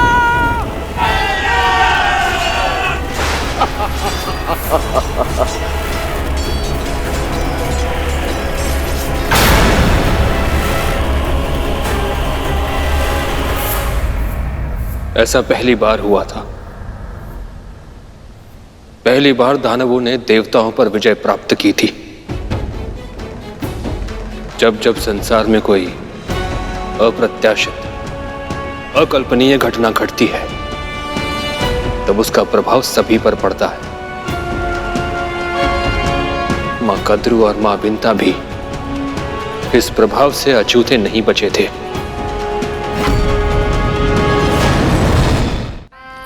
असुरराज महाबली की, असुरराज महाबली की, असुरराज महाबली की, असुरराज महाबली की, असुरराज महाबली की, असुरराज महाबली की, असुरराज महाबली की, असुरराज महाबली की, असुरराज महाबली की, असुरराज महाबली की।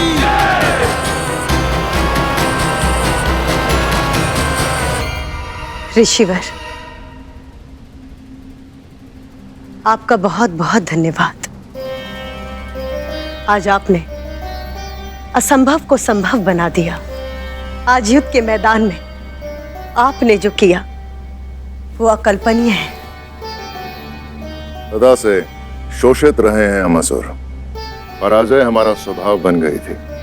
हम जीत भी सकते हैं ये विश्वास ही खो चुके थे हम। किंतु आज आपने स्वर्गलोक का सिंहासन नहीं, जीवन का सबसे बड़ा उपहार दिया है।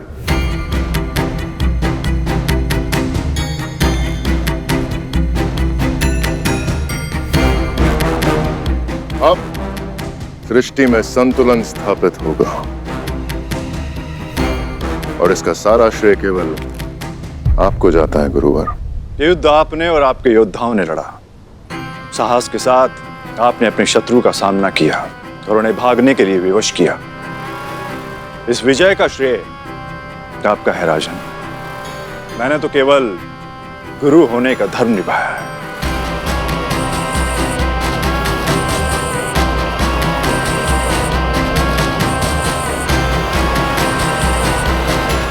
आइए मां। राजमाता दीति की, राजमाता दीति की, राजमाता दीति की, राजमाता दीति की, राजमाता दीति की, राजमाता दीति की, राजमाता दीति की। पुत्र, आज इस स्वर्ग के सिंहासन पर बिठाकर तूने अपनी मां का मान बढ़ाया है, किंतु ये पर्याप्त नहीं। आज तुझे एक वचन देना होगा कि आज के बाद देवता इस सिंहासन पर कभी नहीं बैठेंगे। आज के बाद मेरे पुत्र किसी भी युद्ध में पराजित नहीं होंगे। और आज के बाद महान असुर राज महाबली की मां का गर्व से उठा हुआ यह शीश कभी नहीं झुकेगा। वचन दो।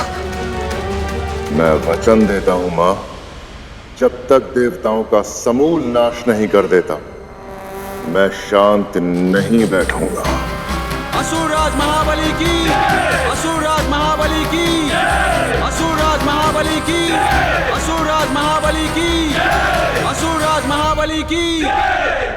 महर्षि दुर्वासा के एक श्राप से यदि देवताओं का राजपाट, यश, वैभव सब कुछ छीन सकता है, तो उनके आशीर्वाद से मिली माला से विंता क्या नहीं कर सकती है। मुझे अपने संतानों के हित की रक्षा करनी ही होगी।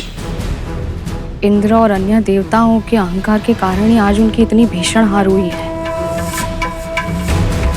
हम अपनी संतानों को विनय की शिक्षा देंगे ताकि उन्हें कभी ऐसे दुर्भाग्य का सामना ना करना पड़े, है ना दीदी? दीदी, किस सोच में पड़ गई आप? कुछ नहीं। असुरराज महाबली की, असुरराज महाबली की। दीदी, मैं तुम्हारे लिए बहुत प्रसन्न हूँ।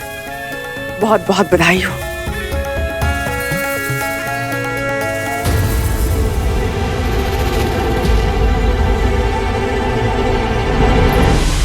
इंद्र,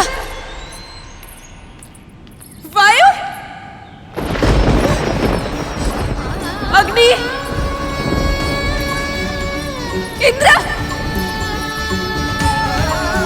कहाँ चले गए तुम सब? इंद्र, तुम्हारी माता तुम्हें पुकार रही है। कहाँ चले गए इंद्र?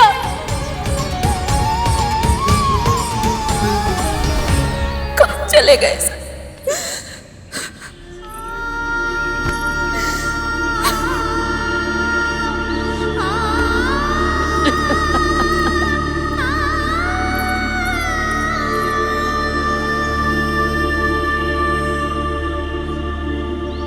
मैंने चारों ओर ढूंढ लिया है, न जाने कहाँ है मेरे पुत्र। पहले तो मेरा स्वर सुनते ही लौट आते थे, परंतु आज दीदी, बाहरी नेत्रों से ढूंढना बंद कीजिए, मन की आंखों से देखिए, अपने हृदय से अनुभव कीजिए। आपकी अंतरात्मा अपने पुत्रों को स्वयं ढूंढ लेगी।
कितना ढूंढा मैंने तुम सबको, और तुम सब यहाँ क्या कर रहे हो?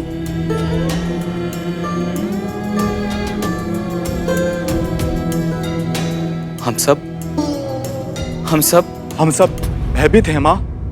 जीवन में प्रथम बार हमें असुरों से भय लग रहा है। अपने प्राणों के लिए ऐसा भय इससे पहले अनुभव नहीं किया माँ। ना जाने कैसे वो अमर हो गए हैं। हमारा कोई भी अस्त्र शस्त्र उनके प्राण नहीं ले सकता।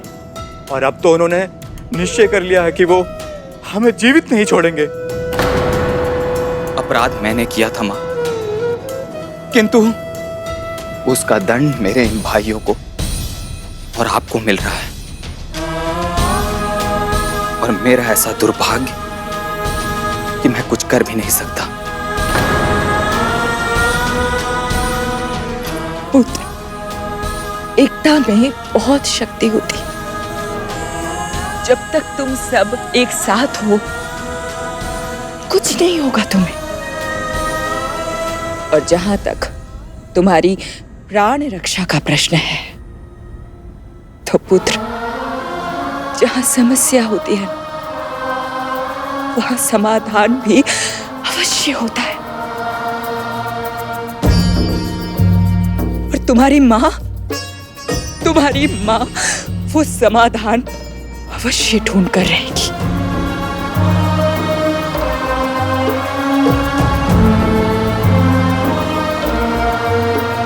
जो पुत्र अपने माता पिता का सम्मान करते हैं, उनकी आज्ञा का पालन करते हैं, वो अधिक समय तक सत्मार्ग से दूर नहीं रह सकते।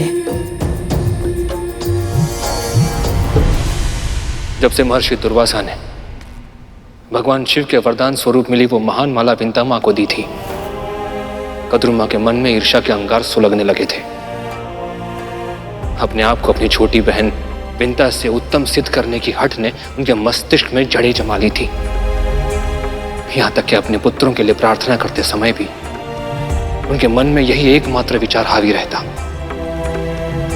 और इसीलिए जब उनकी प्रार्थना स्वीकार होने का समय आया तो उन्होंने महर्षि कश्यप से कहा,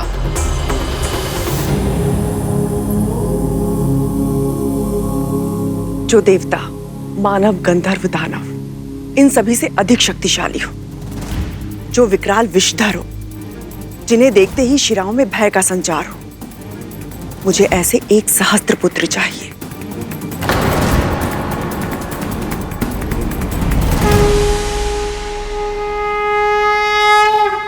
तथास्तु, तथास्तु, तथास्तु। ऐसे बलशाली पुत्र होंगे तो अवश्य त्रिलोकी सामग्री बन जाऊंगी मैं। फिर विंता ही नहीं, दिति अदिति सब झुकेंगे मेरे आगे।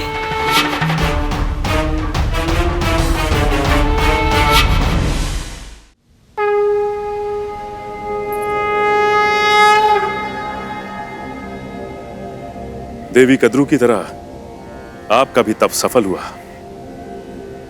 अपनी मन वांछित संतान मांगिए। स्वामी, अधिकार केवल मेरा नहीं है। संतान को अपने माता और पिता दोनों की इच्छाओं का संयुक्त स्वरूप होना चाहिए। इसलिए आप बताइए, कैसी संतान चाहिए आपको?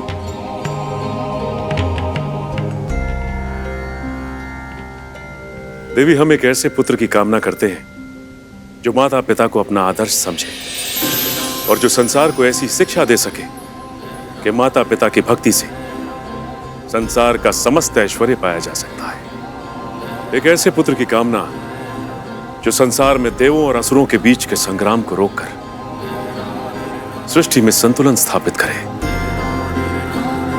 आपने मेरी कल्पना को स्वर दे दिया। जिसके मन में सृष्टि का कल्याण हो और चित्त में हो नारायण के चरण। मुझे ऐसे सदाचारी पुत्र का वरदान दे दीजिए स्वामी।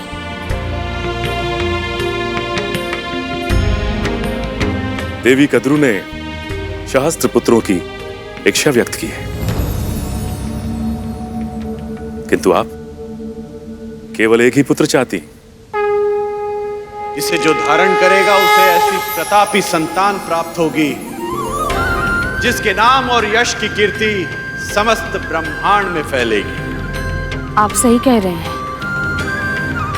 संतान के समुचित विकास के लिए भाई या बहन का होना आवश्यक होता है। मेरे पुत्र को एक और साथी दे दीजिए स्वामी। तथास्तु, तथास्तु, तथास्तु।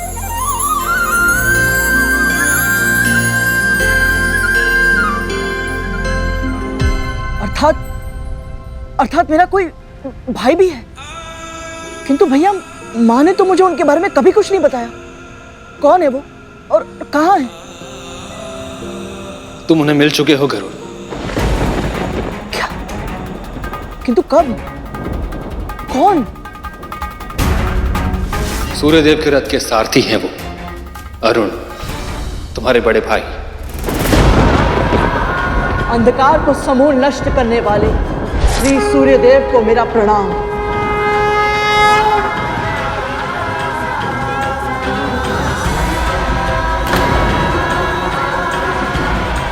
माँ ने तो मुझे सदा सत्य का पाठ पढ़ाया और उन्होंने मुझसे इतना बड़ा सत्य छुपाया, पर क्यों?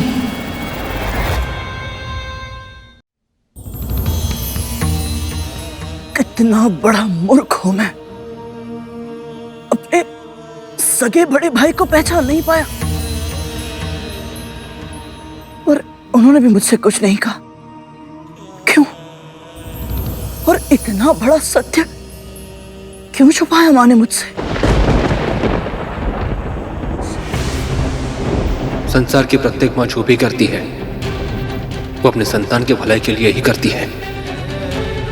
तुम्हारे जन्म के पूर्व तुम्हारी माँ ने जो कुछ भी देखा, समझा और सहा था, उसके बाद से उनका प्रत्येक कर्म, प्रत्येक विचार तुम्हारी रक्षा के लिए ही था गरुड़। ऐसा क्या हुआ था मेरे जन्म से पूर्व?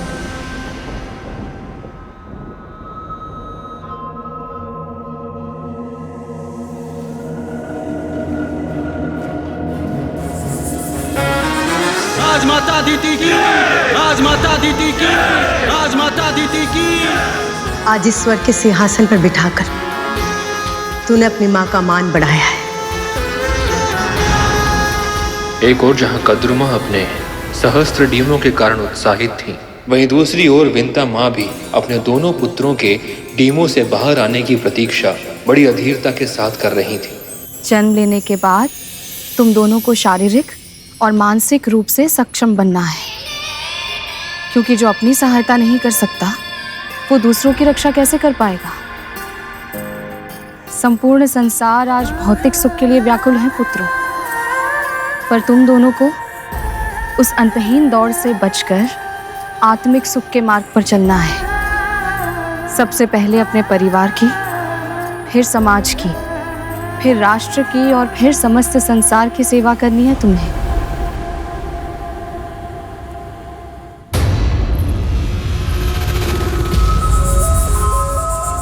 सेवा नहीं, शासन करना है तुम सबको। स्मरण रखना, खड्गेन आक्रम्य भुंजीता, वीर भोग्या वसुंधरा। शस्त्र के बल पर ही पुरुषार्थ करने वाले विजयी होकर इस पृथ्वी का भोग करते हैं। इसलिए तुम सबको इतना शक्तिशाली बनना होगा कि सबको पराजित करके स्त्रीलोक पर अपना राज स्थापित कर सको। कल्पना करो, चर अचर गंधर्व मानव देव दानव जब सब तुम्हारे अधीन होंगे तो तुम्हारी मां का सम्मान कितना अधिक बढ़ जाएगा। विनता ही नहीं, दीति और अदिति के पुत्रों को भी मेरे सामने सर झुकाना होगा। सदैव सदैव के लिए जीत जाऊंगी मैं। चारों दिशाओं में मेरे ही नाम की जय जयकार होगी। राजमाता कद्रू की जय, राजमाता कद्रू की जय हो। माता कद्रू की, माता कद्रू की, माता कद्रू की, माता कद्रू की, माता कद्रू की। तो क्या आप वासुकी भैया और कुछ अन्य सर्प अपने भाइयों से स्वभाव में इसीलिए इतने भिन्न हैं क्योंकि बड़ी माँ की छाया आपके डिम पर नहीं पड़ी थी? होने वाली संतान गर्भ में या डिम में रहते हुए ही अपने माता पिता के संस्कार ग्रहण कर लेना प्रारंभ कर लेती है। माता पिता के मनोभाव, प्रवृत्ति और कर्म उनके आने वाली संतान पर प्रभाव अवश्य डालते हैं। इसीलिए कहते हैं कि जब संतान का जन्म होने वाला हो तो माता पिता को सुकर्म करने चाहिए, महापुरुषों के दर्शन करने चाहिए, तामसी प्रवृत्ति से दूर रहते हुए सात्विक जीवन जीना चाहिए। तुम्हारा अनुमान सही है गरुड़। मुझ पर, वासुकी पर और कुछ अन्य सर्प भाइयों पर मां कद्रू की छाया या कहें तो उनका प्रभाव नहीं पड़ा। इसीलिए हमें जो संस्कार मिले हैं वो हमें हमारे पिता महर्षि कश्यप से मिले हैं। पर भैया, मेरी माँ तो सात्विक जीवन ही जीती है और अरुण भैया को भी उन्होंने वही संस्कार दिए होंगे जो मुझे दिए हैं। उन्हें भी समाज कल्याण और परोपकार का वही मार्ग दिखाया होगा जिस पर मुझे चलना सिखाया है। फिर माँ के साथ इतना बड़ा अन्याय क्यों भैया? क्यों उन्हें अपने बड़े पुत्र से अलग होना पड़ा? क्यों बनना पड़ा किसी और की दासी? जिस प्रकार तुम अपने प्रश्न के उत्तर पाने के लिए लालायित हो, उसी प्रकार हम दोनों की माएं भी अपने अपने पुत्रों को जन्म लेते हुए देखने के लिए आतुर हो चुकी थीं। कद्रू मां की आतुरता अधिक थी। सबसे पहले वो व्याकुलता में बदली, फिर अधीरता में और फिर देखते ही देखते उन्माद में बदल गई। विंता मां में संयम था, परंतु पुत्र प्रेम के कारण वो भी अपने आप को उन्माद के संक्रमण से अधिक समय तक बचा नहीं पाई। खड्गेन आक्रम्य भुंजीता, वीर भोग्य वसुंधरा। खड्गेन आक्रम्य भुंजीता, वीर भोग्य वसुंधरा। खड्गेन आक्रम्य भुंजीता, वीर भोग्य वसुंधरा। खड्गेन आक्रम्य भुंजीता, वीर भोग्य वसुंधरा। खड्गेन आक्रम्य भुंजीता, वीर भोग्य वसुंधरा। खड्गेन आक्रम्य भुंजीता, वीर भोग्या वसुंधरा। खड्गेन आक्रम्य भुंजीता, वीर भोग्या वसुंधरा। खड्गेन आक्रम्य भुंजीता, वीर भोग्य वसुंधरा। दीदी,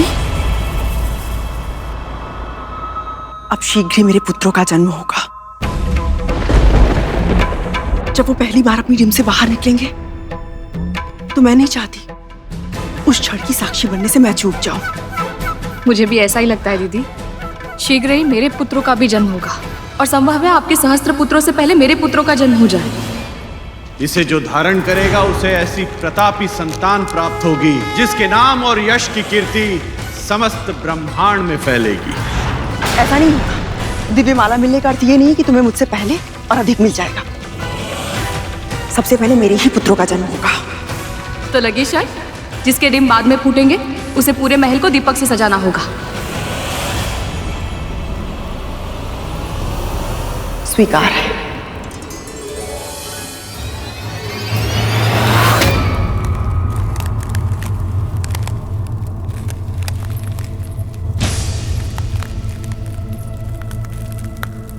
कहां से आ रही है ये ध्वनि?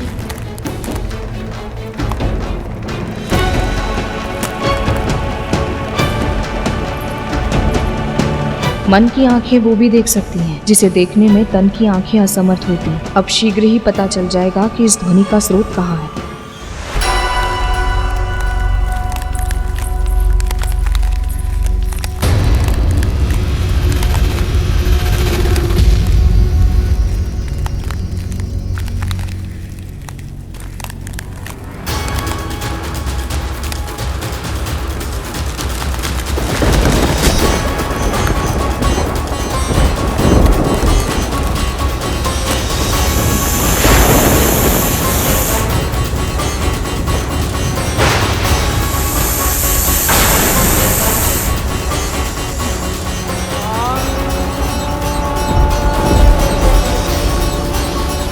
अनंत,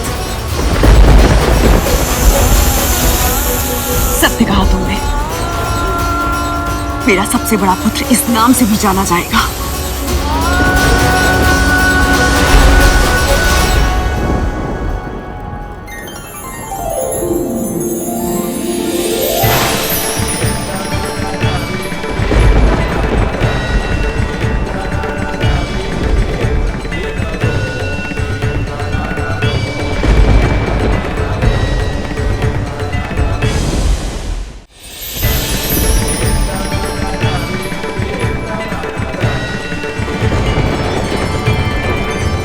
तुम्हारी छोटी माँ विंता ने तुम्हें अनंत नाम दिया है, किंतु मैं तुम्हारी माँ तुम्हें शेष कहकर बुलाऊंगी।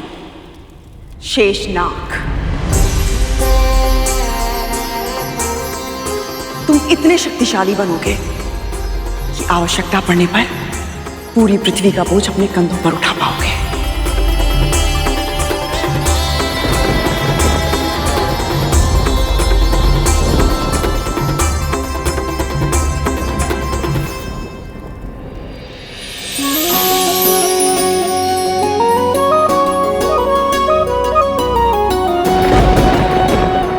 अनंत, तुम्हें अनंत काल तक प्रभु श्री नारायण की भक्ति और सेवा का अवसर मिले।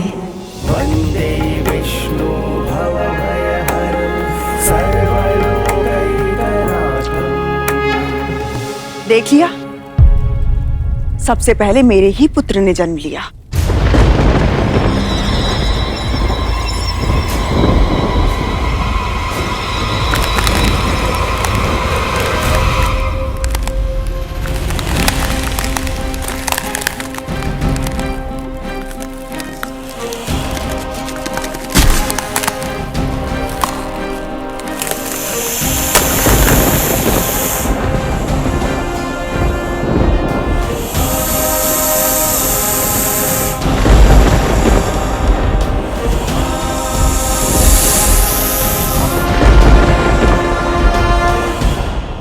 तुम वासुकी कहलाओगे पुत्र। मनचाही लंबाई धारण कर सकते हो तुम।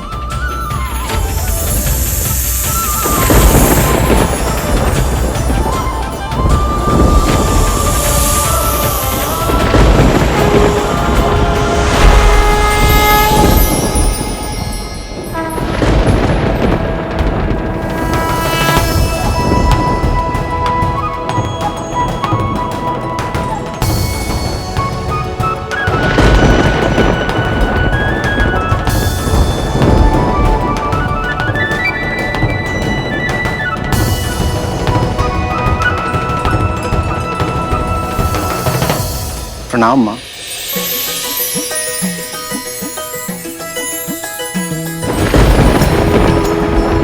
प्रणाम छोटी माँ।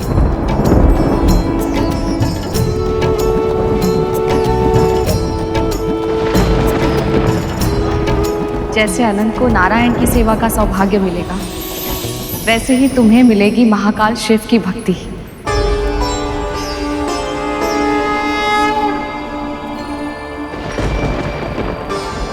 उनके गले की शोभा बनोगे तुम।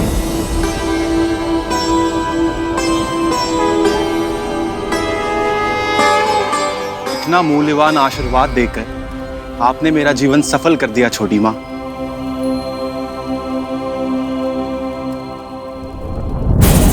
मेरे पुत्र इसी की स्तुति करते रहेंगे तो मेरा स्वप्न तो अधूरा ही रह जाएगा।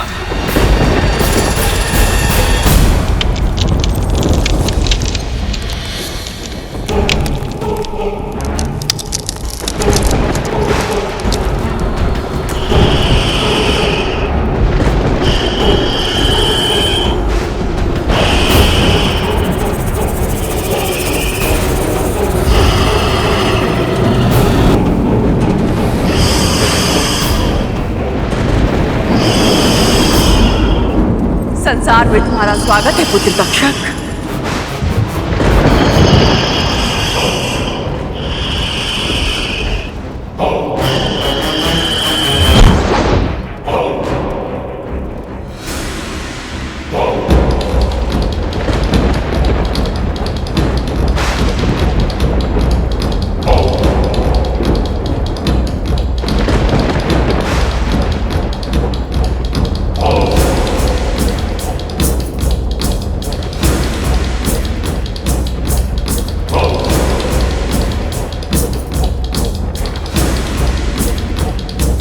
तुम्हारे विष की कोई काट नहीं होगी। बिजली की लपट और उसकी गति के गुण जो तुम्हारे भीतर है, उस गुण के कारण तुम नाग शक्ति के नायक बनोगे।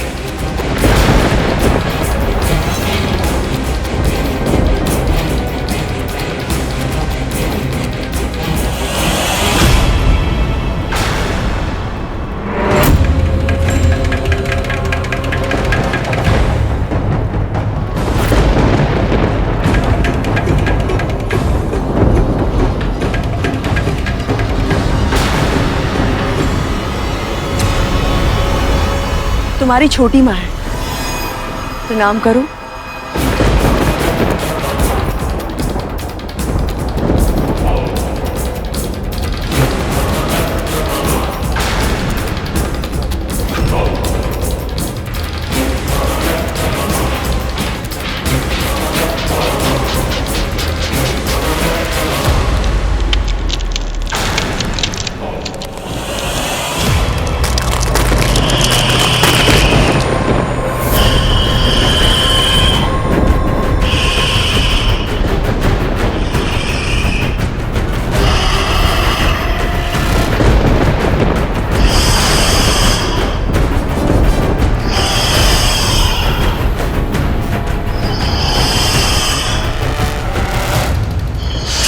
रुक जाओ पुत्र।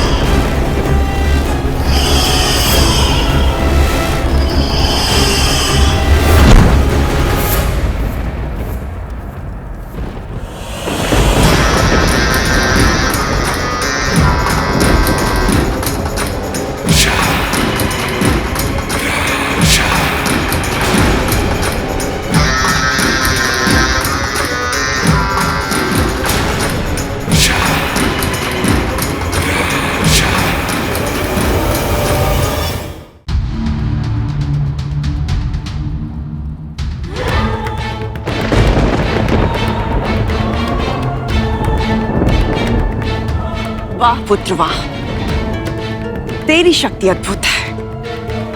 साक्षात काल का रूप हो तुम।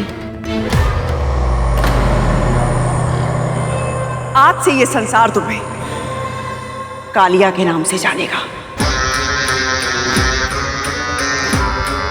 बड़े से बड़े जलाशय को एक ही फुंकार में विषैला करने की क्षमता होगी तुम्हारे विश्व में। ये कैसे आशीर्वाद दे रही हैं कद्रू दीदी अपने पुत्रों को? इनसे संसार का उद्धार कैसे होगा?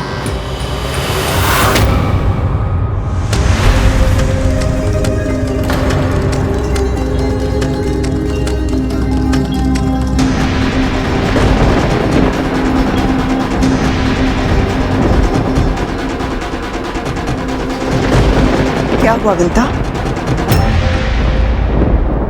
कदम का ये वृक्ष मुझे बहुत प्रिय था दीदी। इसके पुष्पों से मैं श्री विष्णु की पूजा करती थी। एक वृक्ष ही तो जला है विंता, इसमें इतना खिन्न होने की क्या आवश्यकता है? बच्चे खेल रहे हैं, नाश विनाश तो होता ही रहेगा।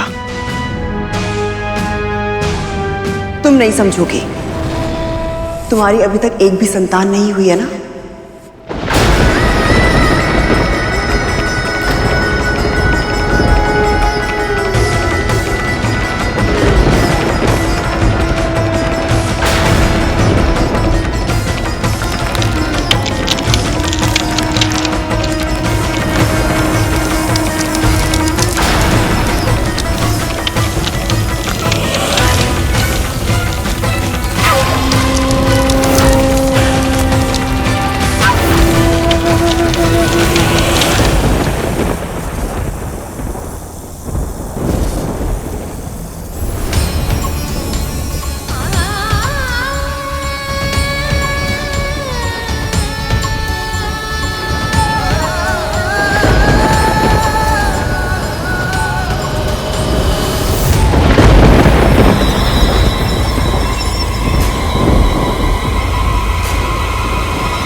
मेरे पुत्र न केवल आयु में बल्कि बल, सामर्थ्य, ऐश्वर्य में भी तुम्हारे पुत्रों से बड़े होंगे।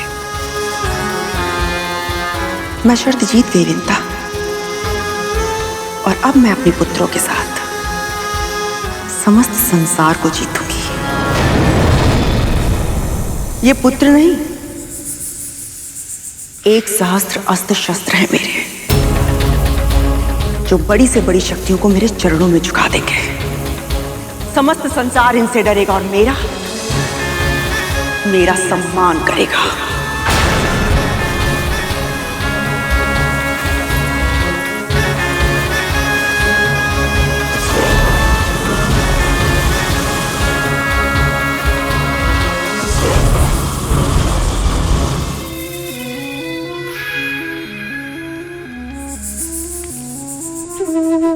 दोहराओ। खड्गेन आक्रम में भुंजीता, खड्गेन आक्रम में भुंजीता, वीर भोग्या वसुंधरा, वीर भोग्या वसुंधरा, खड्गेन आक्रम में भुंजीता, खड्गेन आक्रम में भुंजीता, खड्गेन आक्रम में भुंजीता, खड्गेन आक्रम में भुंजीता, वीर भोग्या वसुंधरा, वीर भोग्या वसुंधरा, खड्गेन आक्रम में भुंजीता, खड्गेन आक्रम में भुंजीता, वीर भोग्या वसुंधरा, वीर भोग्य वसुंधरा। कद्रू दीदी के 1 सहस्त्र पुत्रों ने जन्म ले लिया, पर मेरे एक भी पुत्र का जन्म अभी तक नहीं हुआ। कब फूटेंगे मेरे दिन, कब होंगे मेरे पुत्र? उस समय विंता माँ की आंखों में मैंने जो देखा, उसके बारे में कभी किसी ने कल्पना भी नहीं की होगी। ऐसा क्या देखा आपने भैया? मत्सर अर्थात ईर्ष्या। माँ और ईर्ष्या असंभव, पर शेषनाग भैया असत्य क्यों बोलेंगे?